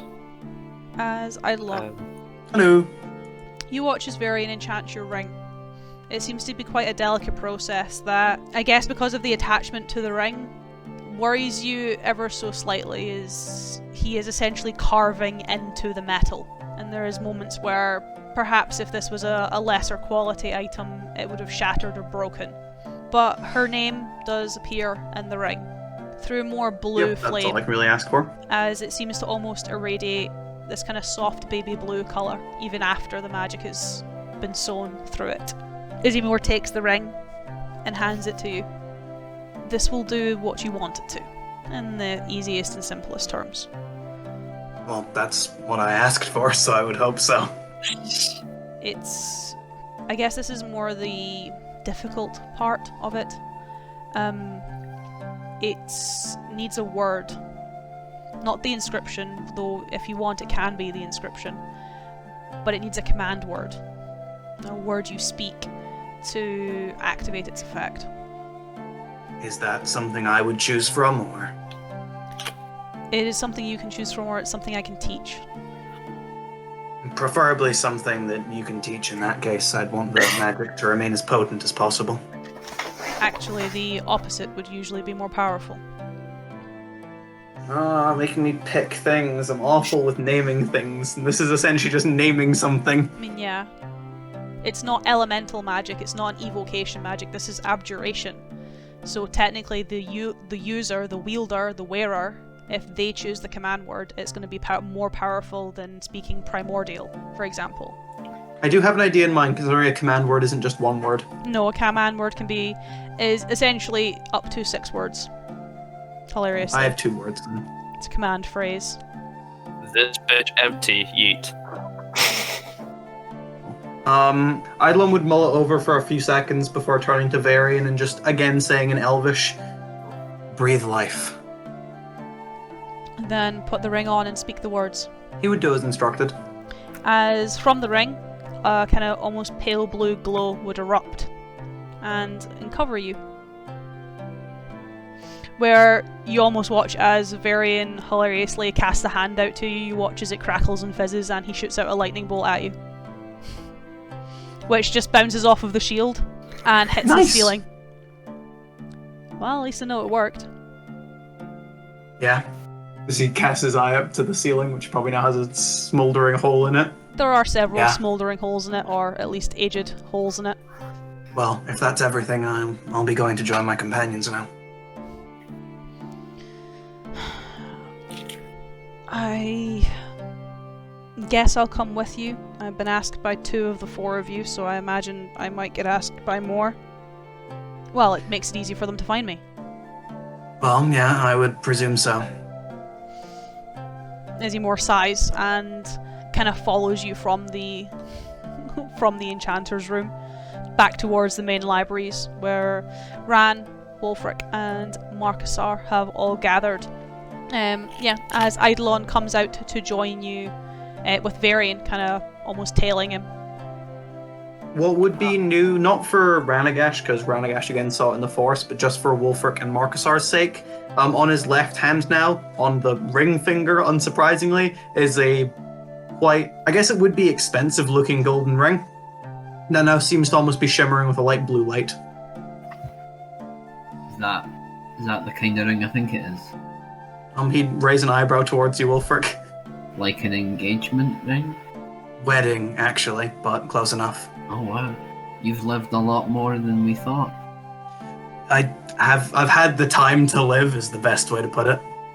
There are huge chunks of this library missing. Varian kind of cocks his head. What do you mean? There's absolutely nothing about what's up north. Like not even what kind of birds shit in the woods. It's a bear. Bear shits in the woods. That's the Birds phrase. shit in the woods too. I know. I'm a druid. I know. I'm an English student. It's not really I guess our scholars' expertise. A lot of our sages and wizards, they tend to pick topics that more interest them. A lot of them don't really come from the north, so we, I guess, have holes in our collections, mostly because no one really writes about it. I can at least tell you, Wolfric, it's because there are no birds up there. Nothing flocks to the trees. Right. At least for your bird-related information. I was wondering, Varian, where I could find information on perhaps druid magic.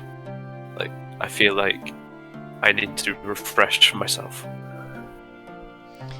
Your best bet would probably be going to talk to, well, the druids of the Golden Sun. I thought as much. I have some information on druidic magic, but, well, they keep a lot of it for themselves. My documents tend to be more historical than spell-based, I guess. Well, is everyone in favour of one last stop off in the Citadel before we head down the road? Well, you can go there. Me and Eidolon have to go speak to Sorrow. It's on the way. Well, we have plenty of time here today. I wouldn't recommend we head out until tomorrow morning, so we've got time for both. Last errand of the day. Last errands of the day.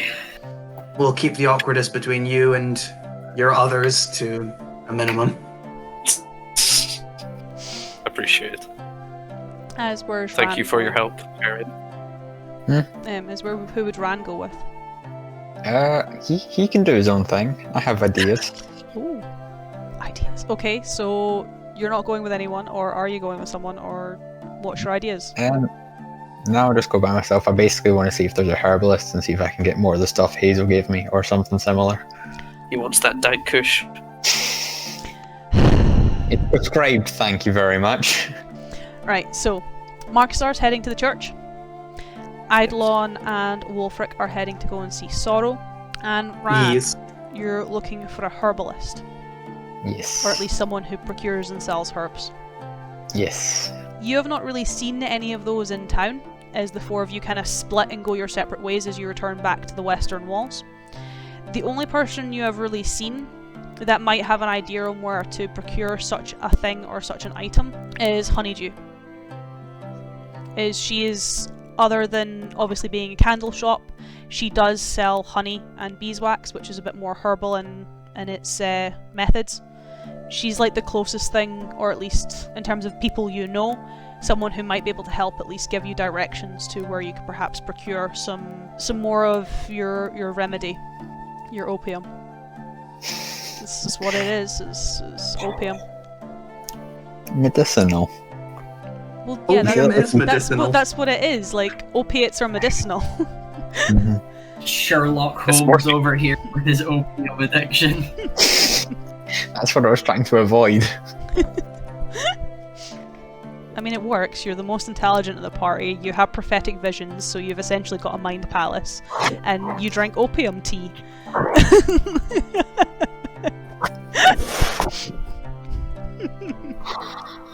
And I've gone for like a smug British. Accent. Mhm. My, this is a marvelous hole I've dug myself. Yeah, she would be, I guess, your port of call to perhaps find anyone else in the Citadel who would maybe have knowledge like that, as you've not really met anyone else who's perhaps skilled in that way. Alright. as you head back to her wee candle shop. Mm-hmm. She does seem to be quite busy, though the buzzing seems to have increased when you kind of come through the shop. More so, the increased amount of bees in the shop is also quite apparent, though the reasoning is quite clear when she kind of more steps through and you can kind of see racks of fresh honeycomb. She's likely clearing out several of the apiaries. As quite absent-mindedly, seeing you come into the shop, she just sets the entire rack of honeycomb on the table, forgetting that the apiary is open. Just obviously, you've become her new focus now that you're here. Her mind's kind of just wandered from what she was doing to seeing you walk into the shop. It's not 11 o'clock yet. I wasn't expecting you back yet. Oh no, it's not. It's more a question for directions. Wondering if you knew where the best place in the city would be to procure some herbs. She kind of more looks at the floor. You kind of see her thinking. She starts tapping the table, but more taps her fingers into the honeycomb. What kind of herbs are you looking for? I imagine I'll just of my limited supply now, just kind of take it a bit and just, offer it. Then you'll probably want to avoid going to the old shop, because he's not going to sell you anything like that. He's the master of crops, so he deals with all the farms and the produce side of things, but he doesn't particularly like selling this kind of thing. If you're wanting to find someone who's going to deal with this kind of thing, you'll want to go and speak to Nickel. Go out here as if you're walking to the church. There's a building just behind it. It's called the House of Nothing. It's really hard not to miss, but at the same time it's also kind of hard to miss unless you're looking for it, because it's a bit weird. But she has everything that you'll probably be looking for, I guess. Nickel's the master of crafts. She deals with all the artisans, but at the same time she also deals with the stuff you're not supposed to deal with. Like, she's where I got my red hornets from, which don't tell anyone I told you that. Okay. But hornets make terrible honey. Hornets do make terrible honey. Yeah, they do, but they also produce a lot of wax. She's a candle salesman over. Yo, that shit is whack. Puzzle.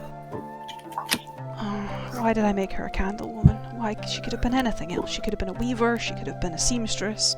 But no, I gave her candles. No matter what she was going to be, I would make a pun out of it.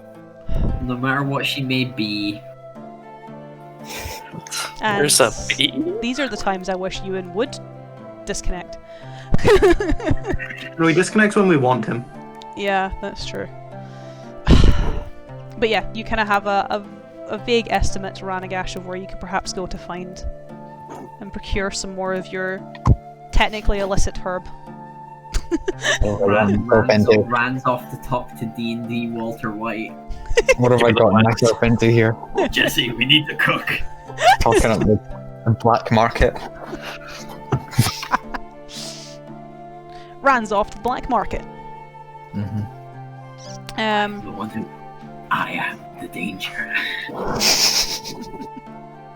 As Wolfric and Eidolon, you head back into the old town. Melee bros, let's go. More as he walks, Eidolon is just heavily considering actually having the ring on. Because, well, for the entire time they've been traveling, it's been very clear that he hasn't been wearing it, so he more just looks... I guess the word would be bemused to have it back on his hand. You get some magic done to it by the short yin. He would say a word in Elvish and you'd see, as said, like a large, like, blue protective, almost shield come out from the front of it. Excellent. I have no idea what you just said, but that's pretty cool. Well, I didn't exactly think you'd know how to speak Elvish, so it doesn't surprise me. No, it's not one of the languages I took as an elective in school. You guys got to take electives in school? As a mechanic thing as well, Eidolon, so obviously your ring can allow you to cast shield, however, it only has 5 charges. It will regain 1d4 charges per long rest or at the start of a new day, but obviously from testing it and obviously showing Wolfric what it does, it's lost 2 of its charges, so you only have 3 left. Is it the type of magic item that's destroyed when it loses all of its charges, or is it just powerless? It's just powerless. Oh, that's dope then.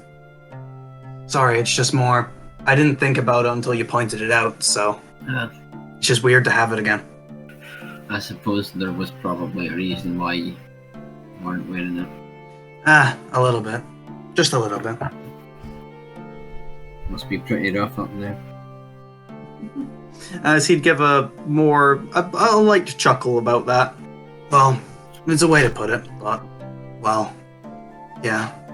As he more just kind of seems to trail off in his own thoughts. Hey, he claps a hand around the younger guy's shoulder. I won't make you talk about anything you don't want to. It's fine. It's nothing troublesome, I guess.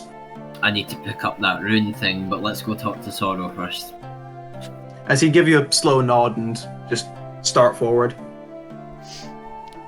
As you head back to the barracks, where Sorrow's a lot easier to find than Varian. He's on the sands training with several of his men. Where Sorrow seems to be going easy on the soldiers, he seems to be going easy on the recruits, and then just kind of decimating them at the final hurdle. Is seeing the two of you more walk onto the sands, he sets his weapon aside, more hands it to now a very recognisable squire, the young man who tended to you during the tournament, Wolfric, and comes over to the two of you, more beaming. What do I owe this pleasure? Here for a bit of information. I don't have much else on your group. I am sorry, Wolfric. Eidolon. The Dynast specifically said that I should mention that it was her that sent us to ask you this. There's a rather large creature in the Gildenfeld. From the Gildenfeld. From, did you say? As much as I'm more comfortable on the sands, this is a conversation to be had within closed walls. Come. As he leads the two of you off the sands into the barracks, up several flights of very dusty stairs and to an even dustier office. It's almost as if he doesn't use this very often. You can take a seat if you want, I prefer to stand. Wolfric stands. I will also stand. He gives you both a nod. Respectable. The beast you're talking about, I refer to it as being from the Gildenfeld. It's the only way that we could locate it from its point of origin. It's not there anymore. I'm assuming you're talking about something that is... I guess it possesses the shadow of a drake, or a dragon, but is far from it. Precisely. I have not actually seen the creature, nor have any of my men that have reported seeing it. They have seen its shadow, however, and they've seen what it can do, what it leaves behind. It appears occasionally. My most recent sighting of it was West Cross, though that's not saying much as the roads from West Cross lead anywhere. However, if I was to guess where it's going next, my bet would be south. So are we. Was it traveling alone? As in the shadow? Did anything follow it? Seems a very pointed question, Eidolon. Correct. But it's a question nonetheless. One that I'd seek to be answered. It's... I guess doesn't seem to be followed by anything, but it is followed by rumours. As he'd more just give like this sort of like eye gesture of, go on. This thing was seen in the Gildenfeld. It was then seen not far from Meyer, close to Kinreen. It was seen along the main road and eventually seen on the borders of West Cross, and hence my assumptions for it going south. But the rumours that seem to follow it are just as curious. A relatively tall shadow, with quite a monstrous figure that seems to be being referred to by the common folk as the Wolfman. Any reason for such a curious nickname? Apparently people say that's what he looks like. My assumption is lycanthropy. It's not that uncommon. No, if I had to If I had to presume from my own mullings over books, it's the most common curse. Hence, it might be a man who's afflicted, I guess. The curious part, and why I suggest it probably is accompanying the creature, is the rumours of its sightings seem to be following the creature's patterns. Though in saying what comes that... first? Oh, sorry. This is me apologising. Sorry, I didn't mean to cut you off there. I thought you were done. Though in saying that, we've had sightings of the Wolfman in the Citadel, but no sightings of the Beast. When they are correlated, what comes first? Usually the Beast. Hence That's all. my curious tone with regards to we've seen the Wolfman in the Citadel, but we've not seen a dragon. You think that's something that would go noticed? Wolfric, if there's anything you need to ask, I'll leave the floor to you. You said it's heading south, right? That's my assumption, Wolfric, yes. That's where we are being led, so this lines up perfectly. If that wolf thing is connected to it, then I've just found another thing to mount on my wall. But if it's chasing it like it's hunting it like we are, we may have found a potential ally in taking that thing down. Because I may be powerful, but I'm not stupid. I know that I won't be able to kill this thing alone. I'm relying on the rest of you. I'm relying on Eidolon, Markusar, and Managash. Once we've escorted Lucius, if we find that thing on the way, we're killing it. Eidolon will give you a steady nod as he's... Is there a window in this room? Because if there is, he'd be looking out of it. There is, yeah. As Eidolon will give a slow, steady nod from the other side of the room. Whatever the fuck that thing is, it shouldn't exist. There's a few things in this world, Wolfric, that shouldn't exist. But they do. It just takes good men to kill them. Luckily I know a few of those. As he kind of gives you a nod. Sadly, I can't give much more other than the reports of my scouts. What have they reported? The creature doesn't hunt. It doesn't seem to eat. It doesn't... I guess it doesn't seem to target anything in particular. It goes for more heavily populated areas or caravans. It leaves behind this strange ichor that seems to burn anything that touches it. Almost like a decay of some kind. I imagine necromancy or perhaps an infected dragon. Other than that, I guess I have heard a few rumours from my soldiers of missing persons whenever the creature shows up. Especially at night. No deaths, I presume, though. No. If it kills, it seems to be almost by accident and there's very, very rarely anything left. That makes sense. As I said, the only thing that I guess appears strange is the few reports of missing persons. With something that almost seems to appear and disappear at will, it's almost impossible to try and track it. Hence, it's almost impossible to try and find out where it's taking anyone, if it's taking any of them. I just don't believe it's coincidence. Eidolon's more leaving the floor for Wolfric to say anything. Eidolon, I yield my time. This fucking creature continues to be the bizarrest thing. Where it kills, but from what you're saying, it doesn't seem to kill with intent, it just kills. This thing, whether it means to or not, its mere existence is a danger. Indeed. I've just not been able to have my men track it for long enough that they can actually do anything to it. It seems to almost come and go like the wind. Well, we're heading down south, and we might run into it. By the sounds of things, you're hoping to run into it, Wolfric. I'm hoping to kill it as soon as I can. Eidolon, if you don't mind a word, perhaps some more kind of gestures to you, Wolfric, in private, if you don't mind. The second he says that, Eidolon almost jolts in a sense of surprise, as if he was very much deep in his own mullings there for a second, before just giving a... Forge. And he backs out the room and heads off to the I'll- Blackfire Forge to retrieve my ring. I'll meet you there if that's okay, Wolfric. Okay. What is it? He kind of more looks down. You see him grind a knuckle against his tusk. I am not stupid, Captain, and perhaps you can shout at her later, but I guess the Dynast had warned me of creatures. She didn't exactly tell me what, but she wanted my men to be prepared for the worst. You know And what they that weren't. thing is. You know what it is, don't you? Idlemore turns to look out the window again. I hate making assumptions. I hate making presumptions. So I don't wish to say anything unless I'm 100% certain, but putting that aside for the sake of this conversation, as he turned to face him again, more just stare at him dead straight. Yes, I believe I do. And may I make a recommendation? He gives you a nod. Not as any military ranking, but from man to man. Go on.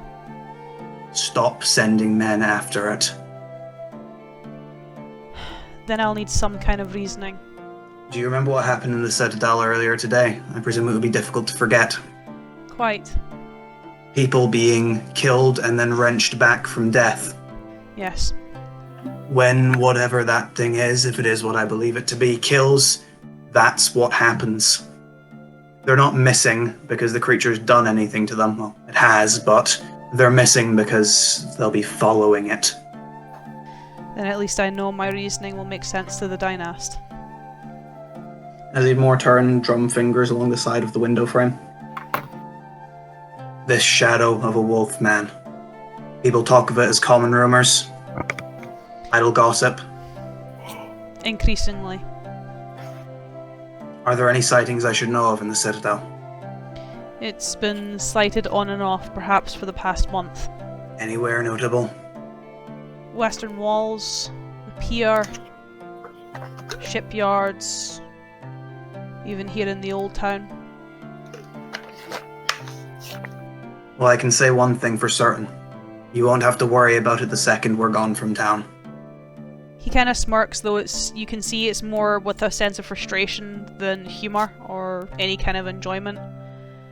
I know you, or at least you and your people, have some agreement with the Dynast in terms of the information you keep. I don't agree with it. Eidolon more... He was been drumming his fingers more just absent-mindedly, but would more just stop gripping the side of the wall and turning to face Sora. I don't care what's on the other side of that wall of yours, though I can respect what you men do. But I don't agree that whatever it is you're hiding up there, no one else gets to know. I have to prepare my men against an enemy they can't see, that they don't know. I have to prepare them against this thing that infects them, with no idea of how to do it. And right now, you're my only hope of working out what this is. How to deal with this. The Dynast knows. Even her pet knows, and I don't get to know anything. I just have to send my men to the slaughter, or I have to sit back and do nothing and let the people end up being slaughtered. I respect that your organisation was once heralded, but in my own opinion, I do not believe they are befitting the title anymore. This world is a lot bigger than your wall. This knowledge is not a privilege. This knowledge is not a right. We do not keep it for the sake of using it. We do not keep it for the sake that we believe we know better. We keep it because, whilst yes, now, what is happening is a tragedy, what happens now is not befitting of what we need to stand for. We do not choose, however, where the information goes. We do not choose whether it is a privilege or not. What happens is what we have kept as tradition for years upon years, and whilst that might not be right now, the alternative would be even worse for the rest of the people of this world. I know that's not understandable. I know that's not helpful. But if what was back there was more commonly known, if what was back there was known amongst every person who walked in this town, the outcome would be worse than people simply dying. You would have riots. You would have uprisings. The people would kill each other. Then I have nothing more to say. Good day. Just know this, Watchman, is you I imagine, start to leave. Yeah. Whether you like it or not, you're the only one in this godforsaken world right now that knows what's going on. which means, whether you like it or not, if you do anything about it, you'll be heralded. I don't ask for heraldry. I simply will do what is right. Then you've never met the common folk. Good day, Eidolon. I'd leave the room. As you leave Sorrow's company, where again we jump across town to Paul, to Markusar. Hello. Heading into the church, not to burn the heretics today, I hope. Fingers crossed. As you looking for druids in particular? I guess I'll go straight up to the altar of the Golden Sun. Of the druids of your faith. Yeah, exactly. Have a sort of silent prayer. And then, is there any other druids there? There are, yes. Some are also in prayer, though some are also just idly chatting, though the idle chatter again kind of ceases when you arrive. Is it the same ones I saw when I first arrived? Some of them, yes. The kind of main one Okay. that you were talking to the other day is here as well, yes. Guess I'll go speak to him. Ah. I guess I didn't expect you to be back so suddenly. I didn't expect to see myself back here either, but I'm. Can I speak with you in private, Father? He more Sort of kind of... Ush him off to the side if I can, like this way. He gives a nod to several of his other druids and more gestures at you. Would you perhaps like to take a walk through the graveyards? That sounds ideal. As he leads you from the church to the kind of small grasslands that the church are sat upon, obviously littered with various different tombs and gravestones, and the quite prominent mausoleum reserved for the Dynast house. What do you wish to speak about? On my travels here, I had begun to question my faith. I'm absolutely devoted to she, but I don't feel I have as strong a connection with her. Though she did come to me in a dream. She comes to those in need. I'm in need, it appears. He kind of sets a hand on your shoulder. You don't have to worry. We have all questioned our faith at one point. It's more just whether you stay true. I try. As hard as I can, I try, but I see myself going astray. Well, that may be perhaps due to your upbringing, but that is a sensitive topic. Yeah, Markusar kind of winced at that. You must understand, I mean no offense. We're in a graveyard right now, and you brought up my dead dad. Very nice. I meant no offense. It's, I guess, Don't take it. the Green Hand are so connected to the Standing Stones. They're so connected to Hilden. They sometimes forget to see the wider world. Recently, when I've called upon she to aid me, I feel like it's never really gone the way as planned. I'm not sure if you were at the tourney, but we got caught in the aftermath of what happened, and I tried to use magic and it didn't seem to be effective at all. Well, I wouldn't really say that's a test of your faith or a test of your magics. That creature wasn't normal. That creature wasn't natural, my child. Still, I feel like I need help. I went to the libraries to speak to Varian Pendragon to see if they had any answers as to why I haven't been able to draw on my powers as well as I should have. And he recommended I came here. Varian is a good boy. He is I think I'd be wise. asking the advice of a 13-year-old. He is wise and has wisdom well beyond his years. I don't know if I can help you find your faith, but if you're worried about the strength of your magic or bolstering your faith, I I can't give you or teach you anything for that. That's something you'll have to find on your own. But I could perhaps give you, I guess, access to a stronger connection to she. How might that happen? Come, follow me. As he leads you back through the paths, back into the church, towards the kind of, I guess, the small sanctum dedicated to the old faith, where he sets into a small gold cabinet, searches through several different scrolls, most likely prayer scrolls by the looks of things, and pulls one out. This, you must understand, it is not a permanent thing. It will help reinvigor your faith. It will help reinvigor your connection to the natural world. This, for some time, will allow you to summon a guardian, the embodiment of she, the embodiment of your faith.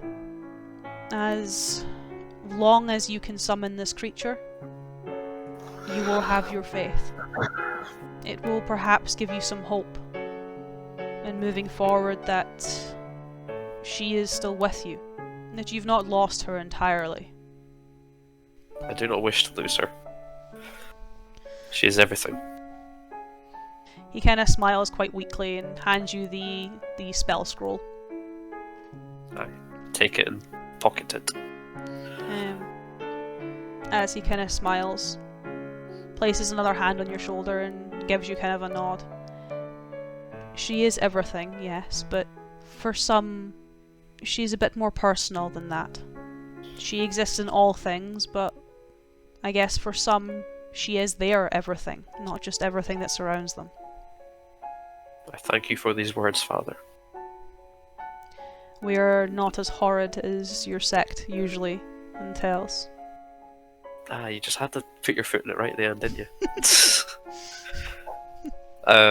He kind of shrugs off that comment and is like, may she be with you. And then I'll, leave the church. As Paul, you now have a spell scroll of Guardian of Faith. Yay. It doesn't recharge like the boy's rings or anything like that. It is limited uses. Mechanically, you only have 3 uses of it. Okay. It's a solid spell, though. But it is a 4th level spell that you can cast 3 times, essentially. As many times as I want in a day? So, if I wanted to, I could use all 3 in a day? Or is it I'm limited to 1 use a day? You can use all 3 in a day if you want. I wouldn't But I'll advise never it, get to use them. but you'll never Exactly, get to use it again. I was thinking more as a spell slot. Can I cast it once a day or whatever? No, so it's you spell scrolls are essentially you can use that spell, but usually spell scrolls are a 1-use thing. Yeah. This one's slightly different, whereas you have 3 uses of it, but when those 3 uses are used, they don't come back. So you essentially have 3 free uses of Guardian of Faith, but the moment obviously you use all 3 uses, the scroll is no longer usable. Okay, sounds good.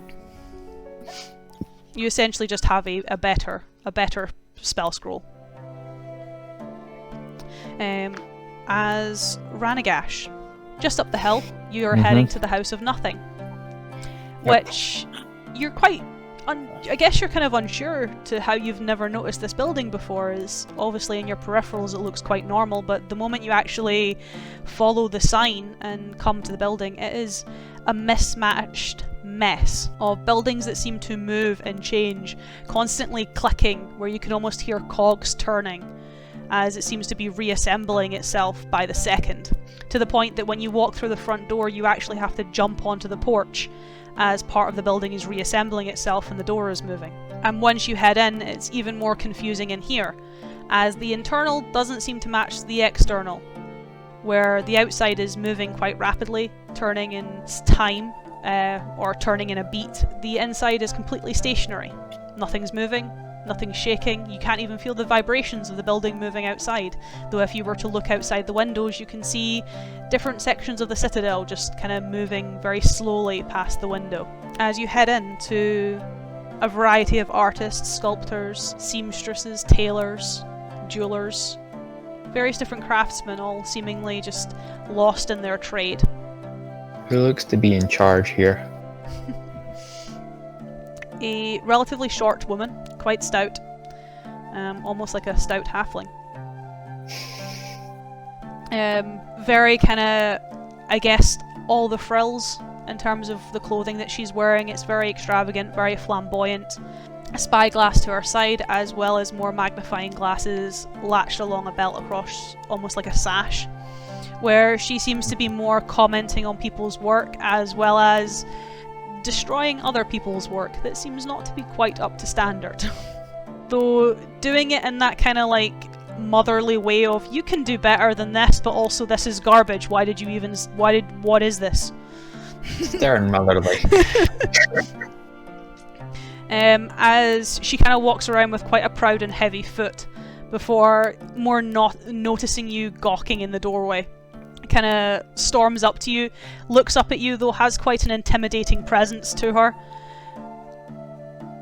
What are you gawking at?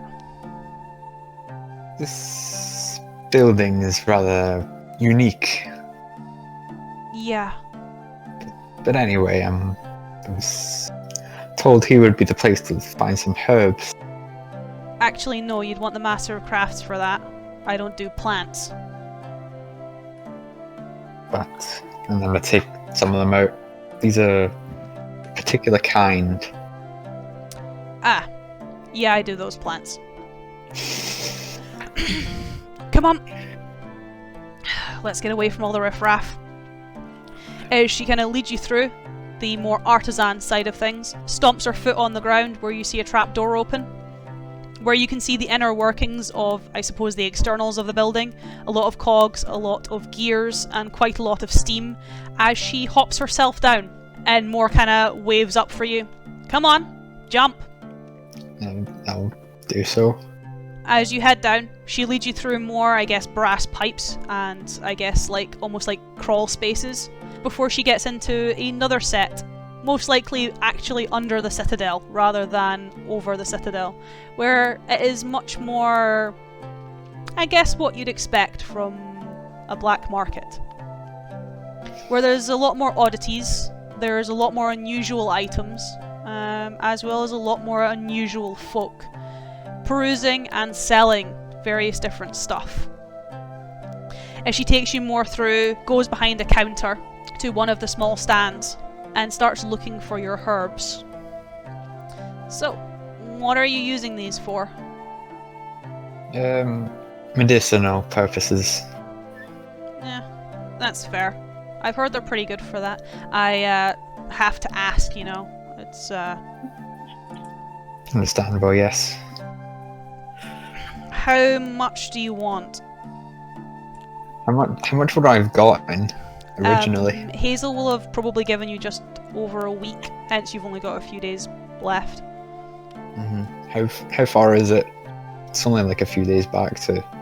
Yeah, so if you got another week's supply, essentially, you would have enough to get you back to Tenon to then pick some up from Hazel. Yeah, okay, that sounds like a plan. So a week's supply. I can do that. As she more hefts it up onto the table. Now, terms of price. I usually sell maybe this for 5-6 gold. I'll go lower end, I like you. 5 gold for the supply. Works for me. And she more kind of keeps a hand on the bag, more holding out her hand for the payment before she hands it over. As I'm assuming you give her coin? Yes. And she gives you the kind of bag of herbs. I would appreciate you don't mention this to the Master of Crops. I have no reason to start anything. It's more the old FUD is, I guess, a bit restrictive on what he lets in and out of the city in terms of commerce. It means a lot of the stuff that can help people can't get. So I sell it, as well as a few more interesting items that probably shouldn't really... probably don't mention this to Sorrow either. The Master of Arms, if you know him. Yeah, no, yes, I know him. Yeah, I don't want to raid again. Again, I collect things that he would rather I didn't have. He took a rather nice ballista from me last time. Just to confirm, this is like crawl space. It is just Here. it is just out. So it's essentially like you are what, nearly 6 foot. Run about there. Yeah. So it's just maybe a foot taller than you. This room. Okay, so it's not that small. Okay, that's fine. That's reasonable. How small were you thinking? Like, Crawl space. You had to go through a crawl space to get here, but this is more like Yeah. opening out to a more traditional like black market. Though Basement. the roof is still quite short. Yeah. Okay. If you're wanting a quick way out though, without going back through the shop, you can head down there. It'll take you out near the church. If you go at night, you can usually pretend you're a zombie and freak some people. It's pretty funny. Noted. Gotta keep it lively in this town. Sometimes it gets too boring. Understandable. No, thank you for the comments. She kind of gives you a nod Head on out. as you head on out. And yeah, it does take you to, I guess, a small collection of kind of graves where you more kind of whistle stop out from a tree more than anything else. You can see where she was meaning by you could probably scare a few people if you did this correctly. Is there anyone around? Not at the moment, no. Okay, Damn good. I mean, I feel like they would have actually had a heart attack with you considering you're a half-orc as well. Ranagesh accidentally kills someone. wouldn't be the first accidental death in the party. That's true. Markusar. Yeah. As the kind of last little bit of our venture in the Citadel, is Ewan picking up his guard from the Black Forge and from Immortal, the Tiefling, where you head back into the Blackfire Forge. You can kind of see Immortal is more clipping the guard on and off of your axe. You can see him almost testing the fit of it. He seems to be speaking something, though you're not too sure what, as when he clips it on and speaks these words, you watch as the blade of your axe ignites into a roaring red fire. Then when he speaks the word again, it stops and he takes the guard off. As he kind of sees you come in. Ah, you're just in time. How well is it withstanding the flame? Surprisingly well, actually. I wasn't expecting that given the make of the steel, but you must have had yourself a pretty good smith. Aye. I'd still advise getting the blade plated or tempered in something a bit stronger, but it's certainly holding a lot better than I thought it would. Yeah, it's forged by certainly an excellent smith. Are you familiar with Lambert Cragbrand? Not quite. He's not one of our smiths, that's for sure. He was one of the Iron Dragon smiths. Ah, so he's a Northman then. Yeah. That'll explain it. Northmen always have better steel. It's unfair sometimes, but this should do you. It doesn't take long as he kind of gives you your axe. It just clips to the top of the blade. You'll be able to work it quite easily. It is easy to remove, easy to put on. And when you want to activate the runes, as he holds the guard out in front of you, you speak these words. Aktalam. Aktalam. Mm. Aktalam. Well done. As he speaks it, and the blade ignites. Though you notice that several swords on his wall also ignite. As he more you watch as he just kind of speaks it again and turns all of the blades off before any damage is done. I should have thought of that. Right. Hey, it's my fault though. Here. Fasten the great axe to my back. And put the rune attachment in my pocket. Thank you very much. You're welcome. It was a pleasure to work on something so unique. I will be seeing you. He gives you a nod. As mechanically, you now have the runic guard of fire, which, when activated using your command word Aktalam, will irradiate a bright light for 10 feet and then dim light for another 10 feet. But the more interesting, I guess, aspect of this guard, in addition to doing your weapon doing an additional d6 of damage, it changes all of your damage type to fire. So that is your base weapon, so your d12. The additional d6 is obviously fire, but it also counts your superiority die. So when you use your superiority die with the runic guard activated, it also does fire damage. So lots of fire. A command word. Obviously, command words are, I guess, traditionally bonus actions. So obviously to activate this, to activate your rune in combat, unless you've activated it prior to combat, it is a bonus action. Yes. So a bonus action to turn it off and on. But outside of combat, you can also turn on, like, take the rune or the guard on and off the axe at will. So you can just kind of go in with your normal slashing axe, or you can go in with the fire axe. It's up to you. It gives you some options. Possibly acquire some runes in the future that do different elemental damage. Yeah, that is the option. I created these guards with the intention of, obviously Wulfric's not the most magical character in the world, but I created these runes with the intention of perhaps giving him some magical utility. So he might be able to find some smiths or some enchanters later on that give him additional runes, additional guards of different elements, which might do different things. It's like, what's that game where you can like set gems into your weapon that do elemental damage and you can swap them out? That sounds familiar. That That does sounds sound annoyingly familiar. Annoyingly familiar. That's going to bother me. I'm going to have to do a Google. But now, thankfully, I couldn't do a Google, because what we'll do is we'll take a little bit of break, because I need some more juice. Just a quick short break, and then we'll be back to join you all as you start beginning your journey back down the main road.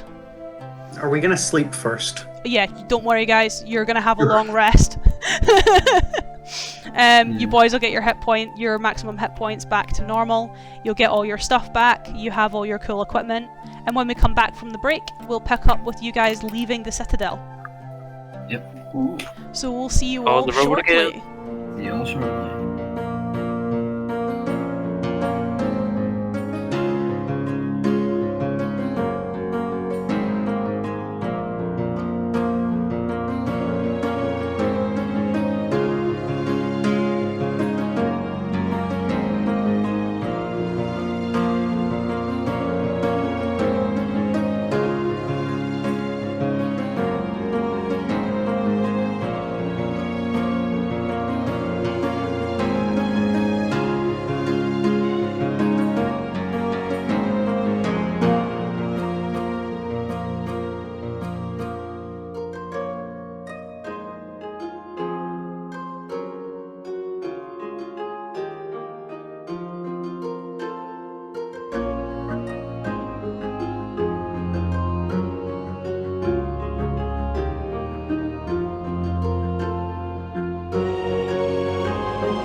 As we start with silence. Into the- Oh well, almost silence.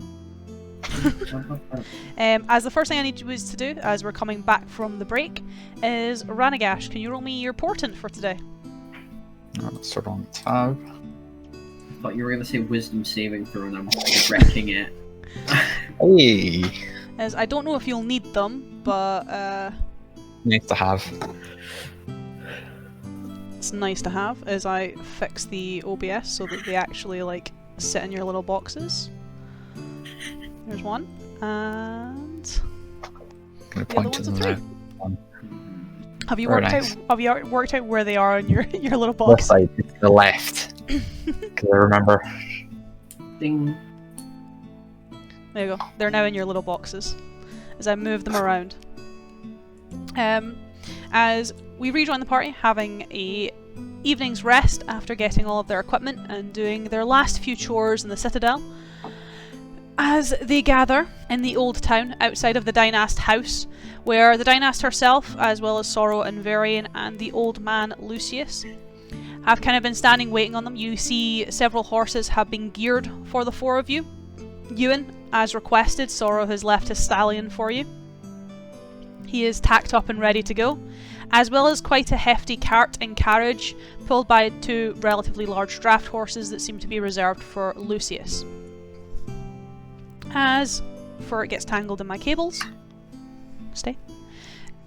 You don't really have much other conversation with the Dynast and with Sorrow and Varian that morning. More Sorrow and Varian wish you luck, and the Dynast, again, gives you a lowdown in terms of your duties whilst on the road. More baiting you to protect Lucius from anything that should attempt to harm him, if anything at all. Right. Understood. We are to protect Lucius at all costs. Let's saddle up and get a mosey on. Let's go. On the road again. As you begin to ride south, or at least start returning down the main road. Riders on the storm. I feel like we should insert country roads. Literally, it's taking me home. It's taking Markusar home, it's not taking anyone else home at the moment. But the only eventful thing, I guess, that occurs on your journey from at least the Citadel to Hillview, as I know at least Eidolon has something he wants to do in Hillview, so we'll kind of stop there, is roughly on your second day of travel. As you're heading down, you can see Hillview more in view. It's taking you a day less than it would have by foot to make your way to the small hamlet. Is riding towards you, though not really paying you much mind nor attention, is a very decorated horse, mounted by a very decorated man. He looks like a captain or a general of sorts. Markusar, you recognise him quite quickly as he rides past as Captain Tellman. Commander Tellman. Or Commander Tellman. God, check By your the sounds notes. of it, he's not going to be a commander for much long. He Days seems are numbered. he seems to be riding the main road too, though he is on his own. No one seems to be accompanying him. Again, though he doesn't pay you much mind. I sort of wave at him. It's like, Commander Tellman. He kind of gives you a nod. I'm sorry, I don't remember you. Fucking don't remember me, Big Marky Mark? No, sorry. Do you not remember us assisting you in defeating the evil that plagued your woods? Oh, yes. I think I recall. It's nice to see you again. I apologise, I can't really stay to chat. I have a summons. In the Citadel? Yes, hence I'm on the road. It's like, Safe travels then. And you too, I guess. Izzy more kind of gives you that awkward passing glance, kicking his horse forward. As he's out of earshot, I lean to everyone else, just like, he's fucked, boys. that's about to be a rough summons. I Yeah. recall you mentioning what you wanted to happen to him, so I think he's going to have a rather fun time. He is by no means fit for command. He'll rock up to the garrison like, "Oh, sir, I heard you had summons for me. You want to speak to me?" And then Sora's like, You're fired. Ride all the way back to Hillview. Thank you for making this 3-day travel to the Citadel. You are Pack your fired. Pack your shit. We want your desk cleared. We want your badge and your gun. I thought Sorrow was also summoning the Elven Scout you requested. Perhaps there was 2 letters. One to the Commander Telman and the other to Nadaras. Maybe he has already assumed command. Who's to say? We shall find out when we're in Hillview. As you continue down the small road, or the little bit of road you have left, the last little bit If of... we've had 2 days worth of travel, there was still something I did want to ask about Ran. Ask Ran before we kind of fast traveled through the rest of the Citadel. There. Oh, okay. On you go, Craig. Go. Because I still have a small amount of things on my list from the massive amount of shit you threw at me last session. Sorry. You will have, I guess, some time on the road. Well, considering we've had 2 days to ride, I would hope so. Yeah. Idolon's never ridden a horse before, so I guess he would have to try and awkwardly ride it up to wherever Ran is at the time. This would probably be the day after. I mean, I've never fucking rid a horse before. No. I don't need to. How do I begin this sentence? Yeah, well, I'll just hop straight into it. Ranagash. Yes. Yesterday when we had to investigate what had happened before the tournament, I never got a chance to actually ask you what happened in the cells. Nothing. In light of what eventually happened yesterday, it's nothing new. Just Ica, melted bars, but they escaped. However it got in, well, it did get in. There was that loose stone. Maybe how it happened, but again, man is dead. We can't really ask him. No, you made sure of that. You said fire. And it worked. I'm not criticizing. Nothing else, though. Nothing springs to mind, no. I just give a slow nod and... Yeah, that's about it. That's all I needed to ask. That's the last on my list. Anyone fancy a game of I Spy? Oh, fuck yeah! Absolutely. I spy Who wants to go my first? little eye. Something beginning with T. It's not just a tree, is it? Fuck. Eidolon, your go. Oh, are we actually doing this now? In character I Spy. My boys play I Spy on their last leg of the journey. Fully grown people, by the way. Fully grown adults. Oh, hell yeah. Like, who else plays I Spy than fully grown men? If you don't want to go Eidolon, I would like a turn. Fine. I Spy something. Beginning with S. Snake. No. Sword. No. M. Can I make a check to see what I can spy with that starts with letter S? I don't know what he's referring to, so I can't really help you here with your rolls. I mean, he could roll and then ask me. That's Sky. Yeah, I'd say he could make a roll and ask then, me instead of ask asking you. Okay, I'm straight D20. If you've not got anything to your perception, yeah. This is the best Oh, no, I idea do. I've ever come up with. We used to do this in D&D games for training the perception skill, which I thought was genius. Let's go. 19, come on. Markusar knows nature, so I can essentially just say what he's looking at. Looking into a small collection of trees to the right of him, he's caught a small cluster of birds, which are sparrowhawks. I would like to say seagull. Eidolon just looks over and just shakes his head. Gosh.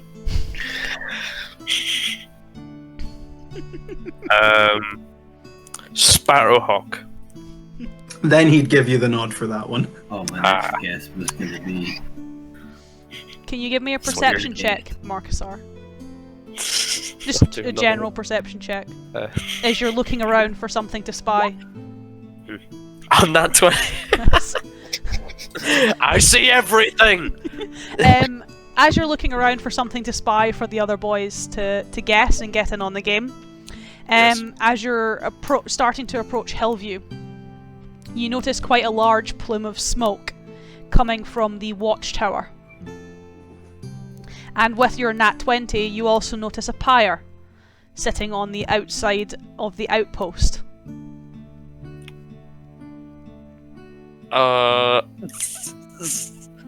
Game's over, lads. I turn to Markusar and I turn to Markusar as he's kicked his horse and just ask, "Did you find something to spy?" I'm like leaning over my shoulder, yelling back at them. I sure did catch up. Wolfric.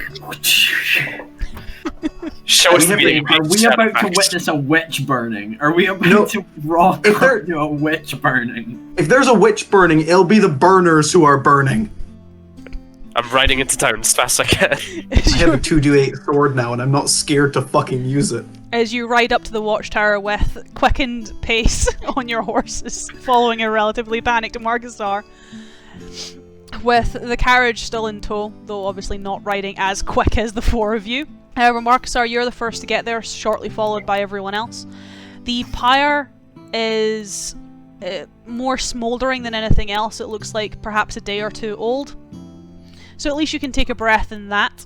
However, curled and, I guess, crisped upon it are several bodies. Can I identify the race? You can give me a little investigation. See if you can pick any out. Can I assist him with that at all? You can't identify any of them, no. With the three of you obviously arriving, the three of you could attempt to, if you want, try and identify some of them. I wish to. Investigation. I'll give one of you advantage. Who has the highest modifier? Probably Ranagash. Yeah, I'm a +5. Yeah. You're your advantage. KH1. There we Nice. go. So, Eidolon, you're able to identify some of them. They seem to be, I guess, a variety of different sizes, though they may seem majority female than male. A lot of the body types are that of females. Ran and Wolfric. Quite conveniently, the two of you working together to try and identify some of these bodies. As not only, a few of them are, I guess, a little bit less familiar to you, but not only do you find one that, I guess, matches the body type of the tavern keep, but also matches the body type of the, I guess, young to middle-aged woman that you nearly told her son was dead when she wasn't dead. The young What woman, the fuck? the young woman Laurie that you guys met on your first day in Hillview. Shit. First Daft Punk's dead, and now this. That's gonna really date this. Oh, the juice has That's gone up really my good. nose! The juice has gone up my Alright. nose! Alright, what do we want to do? The captain's gone. But he's been summoned, so we can assume that he's getting reprimanded anyway. So what do we do? Find someone, What's anyone. going on? Nah, I go in. Was this in the town or was this by This the is- watchtower? So this is on the outpost of the watchtower. So Can I go into the watchtower? Markusar, before you go, can I say something to you? Sure thing. Because I know you're most familiar with this, like, actually the watchtower, you're the only one who was here for, like, a sizable amount of time. Yeah, I'll then just say, are you gonna go find that scout? I'll try my best. I'm riding into town. Good luck. I'm gonna need As more I luck. would... Am I faster if I just don't take my horse and just Yeah. expend a key point to run? I'm I- abandoning my horse and running. I imagine Eidolon runs like Tom Cruise, you know? They think that he's Tom Cruise, but bitch, he's Bobby with the tool. Such a specific reference. Anyway, Wolfric and Ranagash. Obviously, you can't keep up with Eidolon. He's fucking legged it. Yeet. I've double dashed. Where I've expended the key point. are you He's two kind Mario of heading with Markusar? he's gonna. Wolfric hitches the horses and then heads inside following Markusar. Yeah, I'm not gonna try and catch up with Eidolon, lost cause. It's the thing, it's like, let's try and catch up with the monk. Actually, let's not. Ranagash, cast haste on me sometime. I don't have haste. Not But yet. you get it. But you can make him break the sound barrier! Actually, what would my speed be?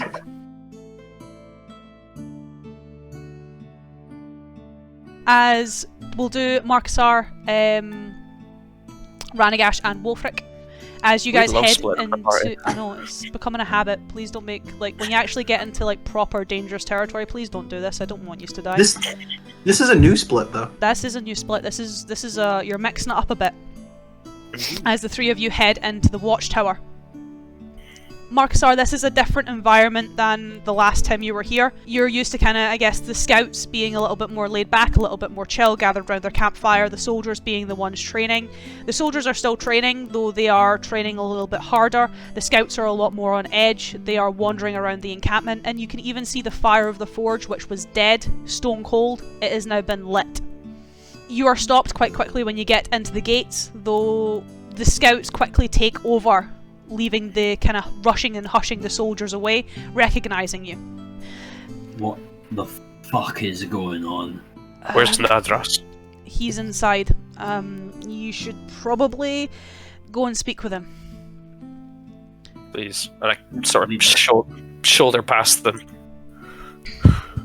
As you follow Markusar into the barracks, where you I suppose head towards the commander's quarters, the captain's quarters, though quite quickly instead find Nadras with his wife Sylvie in the medical bay, with a few injured soldiers. By the looks of things, at least with the soldier that they are currently with, it doesn't look good, as Nadras seems to be consoling him, more keeping him calm, as you watch as, I guess in a very brutal, old-fashioned style of euthanasia, Sylvie takes a needle, so an old-fashioned brass needle, and rather than tilting it downwards to obviously expel the air, she is kept upright to essentially inject air bubbles into this man's veins. Oh, damn. It didn't hurt at all though, which was the reason it was humane. It'll essentially kill him slowly. It won't be painful at all. It also just occurred to me that's why in movies or whatever they always do that little squirt of the needle, probably to get all the air out. It removes any of the air, but the problem with old-fashioned needles is they didn't have any of those pumps, so they essentially had to rely on gravity to remove the air bubbles from the needle. Still, this is horrible. It's not very pleasant at all. As as Nadras more sees the two of you, takes his wife's hand, more sets it with a soldier so that she can be with him, and comes over to the three of you. You've chosen quite a time to come back, stick in the mud. What the hell has happened here? We've got a week. A lot can happen in a week. Start from the top. What's with the pyre? What's with the bodies? To be fair, where do I begin? So, you were able to bring Tala back, yes? Yes. The girl, she never got better. My wife did whatever she could to try and treat her. It wasn't enough. She just got worse. A few days into her staying here, the commander decided that we could no longer spare resources on trying to treat the girl. She was sent home to be with her sister. Sylvie would still go and treat her, but the girl died. There was nothing we could do. That wasn't where the problem started, though, I guess. Is shortly after she died, and the town came to mourn, she got back up again.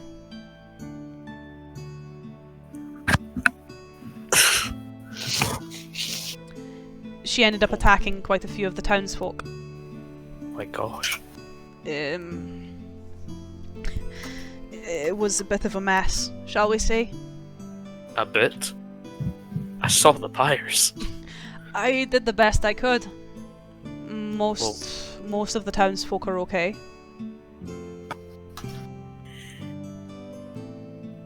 How did the commander react to all this? Let's just say we have a rather divided township now. He was on the, let's say, the side buying for blood. I almost understand. Yes, but it wasn't right to. Of course. And your side? Trying to get to the bottom of this matter whilst trying to stop the town from killing a young woman.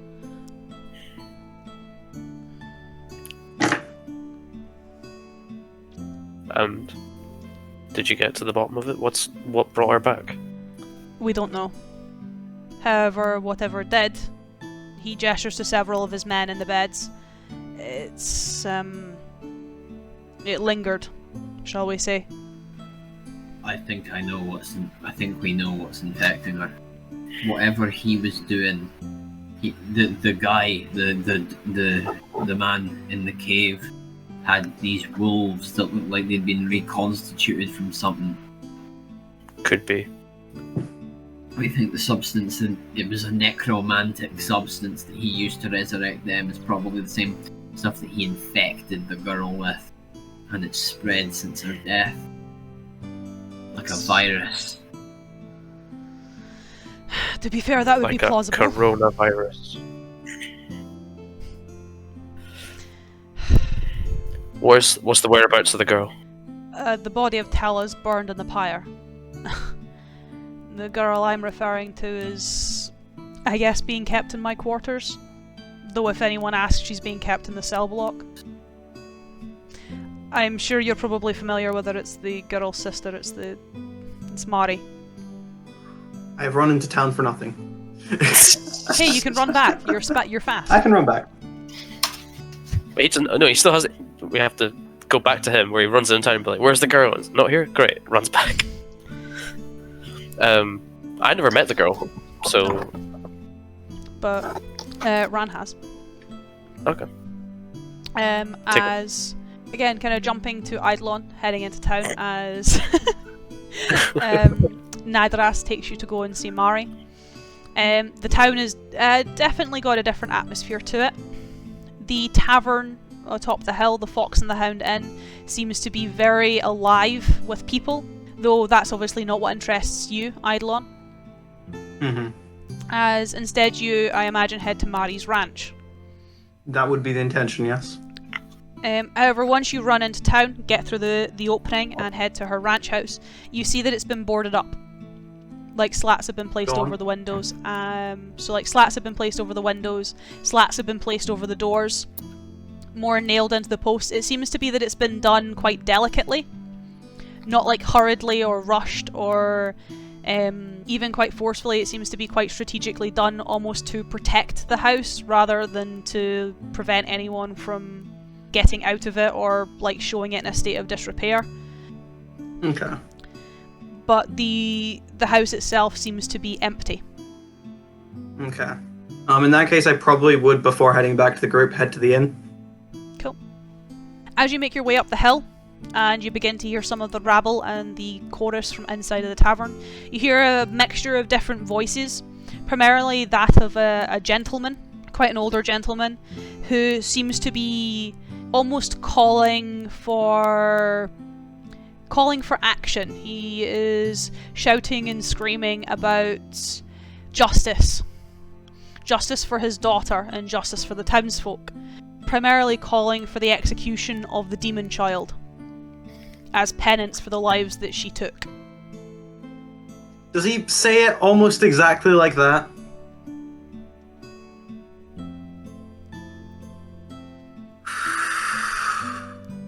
Not gonna activate Arms of the Astral Self. That would be a bad idea, but I'm very tempted to do it. Don't do that. No. I push past people, which I'm assuming isn't that difficult to do. No, though you do kind of hear the hushed tones and the muffles and the kind of like, what the fuck is this guy doing? Good, as I'd approach the man. Cool, he's on top of a table. For now, I'm standing beneath the table, but we'll see if he stays on his table for very much fucking longer. As if he's continuing his ranting, it'll be more just the upwards call of "Oi!" He more looks down at you. Have you come to join our cause? Tell me, what is your cause? Our cause is to beckon, no beg, that scout to enact justice. Justice? You call an idea like that justice? A witch killed our family. A witch? She did nothing! You hold no proof. You hold no evidence, and yet you spout your idiocy to townspeople who know no better. Shut your mouth, or else you'll never be able to open it again. Give me Very an spicy. intimidation. Just flat. Yeah, just flat. I actually have proficiency in this, so instead of being a -2, it's just a flat dice roll. That's a 15. Not bad, actually. As you are obviously enraged, you can see some of the townsfolk are, I guess, recoiling at you. They don't particularly like you or what you're saying. However, the gentleman more just points at you with a stern finger. Probably not his best idea in the world, but we'll go with it. As See what he does. points at you and calls out to the crowd, "See, this is what I'm talking about. This is what they're trying to hide from us. They're trying to protect that thing. After it took my daughter, it took your wife, it took our friends, all through its foul magic." So cutting off a person's tongue stops them from speaking, Yes, doesn't it it? does. Oh. Okay. This is illegal, but I play my characters by what my characters would do. M knows this more than most. The first thing I'd like to do is essentially either try to push this man off or pull him off of his table. Give me a strength or athletics if you have it. Yeah, I do. Will 11 do, considering Yeah, he is a falls. commoner? He falls. Actually, if he's gonna fall in that case, I'd reach up, grab him by the shirt, pull him, and throw him down next to me. He got a 1. You can do whatever you want to this man. As I just put a foot on top of him, reach onto the essentially side of my chest, pull out a dagger, Oh my god. reach down, kind of put my hand against his jaw, force it open if possible. That will be another strength, as obviously he is going to resist. Can I use athletics or not? Yeah. That's only a 6. He got a 5. Forcing open the jaw, taking the dagger, more just putting it in, pressing it in, and stabbing through his tongue, taking hold of it, and ripping it out. I don't think Paul liked that. Markusar's not seeming too bad now, is he? At least what I did was an accident. This is no accident. Master Oogway, there are no accidents. As several of the people gathered in the tavern, they run at that. Good. They run screaming. The man kind of coils on the floor, more holding his mouth now, bleeding profusely. What do you do, Eidolon? Stand up, kick the guy in the back of the head, then leave the tavern. Roll to attack. Do I need to roll to attack? He doesn't need to, it's a fucking peasant. You can. I don't make warnings. I make promises. Jesus, bro. As where do you go after that, Eidolon? You look shell-shocked. Can you blame him? You should have been there for when he dissolved the man's throat. Oh, that was fun. What? There was a coffin maker, it's actually in Strahd, who had sold out... I think you'll find he's called a coffee table maker. who And no one's gonna get that joke. who was selling information to Strahd. I walked in, I had a small conversation with him, I dragged him from behind his counter, broke his knees, used one of my mutagens from being essentially a blood hunter, which normal people can't digest, forced him to drink it after breaking his jaw, so that he couldn't physically not drink it, And then I kicked him on my way out. And then because obviously they can't drink them, it dissolved his throat from the inside because it's a potent poison. And then Eliza kicked him and left. There's a reason we call you Mr. War Crimes. I don't make idle statements. I don't make threats. I make promises. Craig has characters with very strong morals, and they will stick to them to no end. But when I kill a guy because I wanted to protect some rules, ooh, Paul, you're such a bad guy. Markusar is so evil. I'm completely okay with being called a bad guy for this. As I'm assuming, Eidolon, you head back to the watchtower. Yep. As my three boys, completely oblivious to this event in town, you follow Nadras through the barracks to a small enclosed room where he doesn't unlock the door or anything. The door is completely unlocked. He just kind of pushes it open. He knocks first. Mari, if you don't mind, there's some people wanting to see you. As he kind of heads in, more gesturing for the three of you to follow him, where you see, again, quite a small, very feminine, red-skinned tiefling with very, very golden eyes, dark hair, and more kind of curled goat horns, with more of a draconic tail kind of batting against the floor. You can kind of see her kicking her feet as if she's bored. She doesn't really catch sight of Wulfric or Markusar, though catches sight of Ran, remembering his face. Strange to see you here again. Coming through this way anyway, and it's hard to ignore. We know you did. I don't know if you can see it, but I'm just broadly gesturing at everything. We're aware you didn't do it. We're aware it's some infection that the man in the cave caused. A pathogen of some kind. She kind of looks at Really Nadras. should have got that guy's name. It's okay, we kind of know it wasn't me. I'm more here so that the people in town don't kill me. Well, we're just gonna have to make sure that we will protect you, and we will try to prove your innocence. You don't have to. It's alright. I'm heading to the Citadel. Nadras is slowly trying to find me safe passage there. Apparently he's got a meeting with the Master of Arms there. He's going to take me with him. It's under the guise that I'm being taken there for trial so that the townsfolk calm down. But I'm just... I just need to get away from this place. Understandably so, but this is your home. Would you like us to collect anything from your house for you?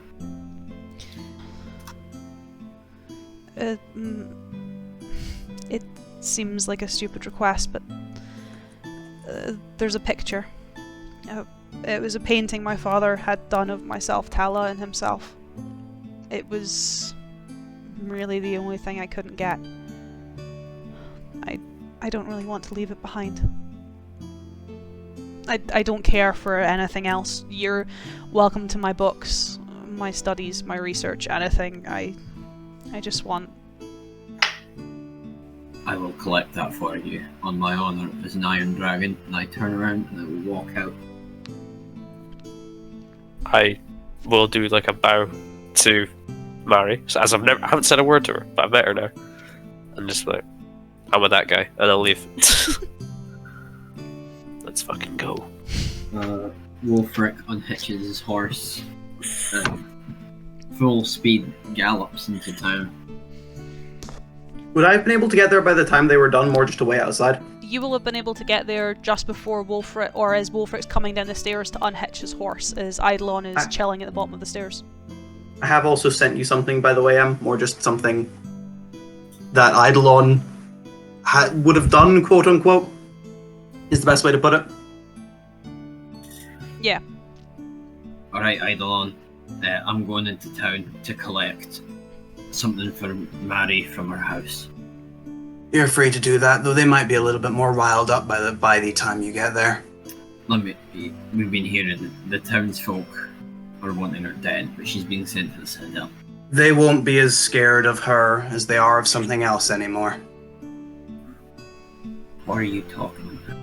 Give me a perception check, Ewan. This is you're at the bottom of the stairs. Actually, Ran and Markusar, you can also give me perception checks, as you technically will have joined this part of the conversation too.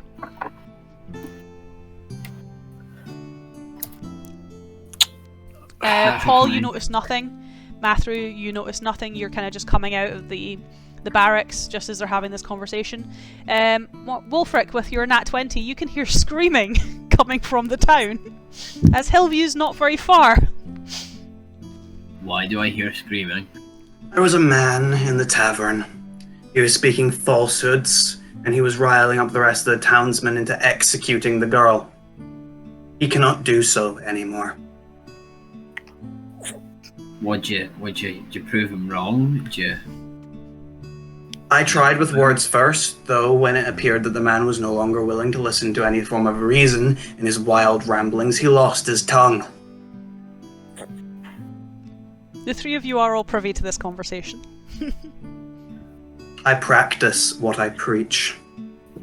Throw that away, that's unsanitary. And then I don't have the tongue, sadly. I'm going into town, I'll be right back. Wolfric heads out, unhitches his horse, and gallops into town up to the ranch. Cool. There are boards in the way, though, for you. They're probably not going to be too difficult to remove. Sheer, pure strong, just rip them off. It does seem like they were placed here more to protect the house from the townsfolk than to actually, like, I guess, board up the house, as I was saying to Craig. And when you go in, you end up finding yourself in quite a dark house. Though it seems quite nice, though very dusty in terms of a lot of things. Collect the painting, wrap it up in some curtains, grab some books with it. Would I be able to see any books that look like they were... Obviously there's dust on everything, but look like they were more commonly read, like books on a nightstand? It seems to be a lot of, as you're kind of more rummaging to try and find some additional things, you find a lot more spell tomes. I'll grab as many spell tomes as I can. As you collect a few of her more personal things, do you try and like wedge the board back on the door? I just stack them back up. As you They head. probably fall as I walk away though. You tried, Get is the thought. Get on the horse, gallop back, head upstairs. I head upstairs with everything, and I say, Marie, I've got the painting, and I hand it to her wrapped up. She kind of gives you a nod. Thank you. I also have these spell tomes. You were a wizard, correct? So surely you'd want these to go with you. I guess I didn't mind, but thank you. There you go. And she more takes them from you. As well, Hillview is in a little less chaos, or a little bit more chaos than it was. As They're in chaos for a different reason. yeah, as the four of you kind of gather outside of the outpost at the base of the watchtower, where I guess in Can we ever catch up? in a relatively hurried tone, or I guess more a tone of slight frustration in terms of delay, Lucius Moore emerges from his carriage and just kind of, what has been taking so long? We were making sure that a girl who has been wrongfully accused was safe before she is sent to the Citadel. You may get back in your carriage. We're leaving now. That's fine, it was more curiosity. I was going to ask earlier, but you were all running around. I didn't have the time. I trust she was alright though. She's perfectly fine. I got her painting, and I got her tomes. And is her sister alright? Her sister's dead. That's rather forefront. Sorry, I forgot you weren't privy to that. She didn't get any better. Did you work out well? She died, and then she came back from the dead. And That's unusual. Did other people? That's especially unusual. Less so. It's like something out of a novel. Do not open your mouth that way, as I turn to look at the man in the carriage. He more kind of like eyes you up. You can see him start to fidget. Clearly the man gets slightly more nervous at Eidolon's gesture, and he kind of more backs himself back into his carriage. Eidolon gives him eyes of the same sort of vibe that you'd give to a small child when they've said something they're not supposed to, and you just sort of give them the eye where it's like, go away now. Right. We're leaving now. Yes, I think we were. Wulfric gets back on his horse, waits for the rest of them, Yeah, I would. and then we ride out of town. Yeah, make haste. And we country roads. Take me home. To You never the can catch a place break, can you? Don't give To me West things that Cross. rile my morals. I'm gonna poke the bear for as long as I can. Well, the bear will keep getting stabbed. But for this evening, You didn't even have like a full picture of what happened, and you went into town anyway, Well, sorry? and you just attacked the guy. Like you didn't really have a full picture of what had actually happened, but you just heard it bad mouthing Mario, and just like, what'd you fucking say, bitch? Eidolon will not take bad mouthing of anybody if it's done unjustly. but with that, with your, I guess, unpleasantries in Hillview, and you're beginning your ride back to Tenon, with the issue dealt with relatively swiftly by Eidolon, we will take a small, or we'll end it there for this evening, should I say. Not Take another a small small- break. Not another small break. Break. We'll end it there for this evening. As I don't want you guys to get into Tenon and then something else to happen. And we carry on for a bit too long. As today Though I do was- have to say... Oh, go ahead. as today was more of a focus, primarily on, I guess, your day in the Citadel. Yeah. And, you know, mass murders as well. There's some beast that's rocks up. I can't wait. Hey, your actions have consequences. True. I mean, The first circle has been resolved. do you think that guy I killed, like, really, I did him a justice by killing him before? I don't know if No? that's Okay, really- just- retroactively justify your actions. Yes, I can. He's gonna keep trying. He's She gonna will. keep trying. But no, Yeah. I feel after your encounters in Hillview, I feel like that's a good place to end it for this evening, which takes us to Tenon at the beginning of next session. Hopefully that place is a little bit better off. Before I'm trying to even remember if we left it in a bad state. Oh, No, the we mayor's didn't. not there. You left it in quite a good state. You solved the problem with the mayor. You kind of handed things off to Caradoc. You left Elsha with Caradoc. Like, you left it in a pretty good state. Don't jinx it. As we'll go to Tenon next session before going back to Markusar's crib, Summerhost. My old stomping grounds, you know. We get to learn some more about the Dragonborn Hell yeah. Please, been very we've been lacking that secretive. so far. as of late. But Yes. I hope you boys, I guess, enjoyed a very chill start to a very chaotic end. It was a lot of fun. That really surprised me at the end. Yeah, you 10 out of 10 dungeon mastering though. I've never had that kind of emotional response from Dungeons and Dragons before. My gut reaction was that before the commander had left town, he decided to kill everyone. Oh, I've got more juice up my nose now. I fully thought that we would walk in and he'd crucified the leader of the scouts. Well, like and, Legion Yeah. style. yeah, just Ave true to Kaiser, burned him. Hey, I know when to catch us off guard. Let's have a nice shopping session, actually. Actually, mass murder. But I'm glad you guys enjoyed, and I hope everyone watching enjoyed as well. And we'll continue our adventure next time.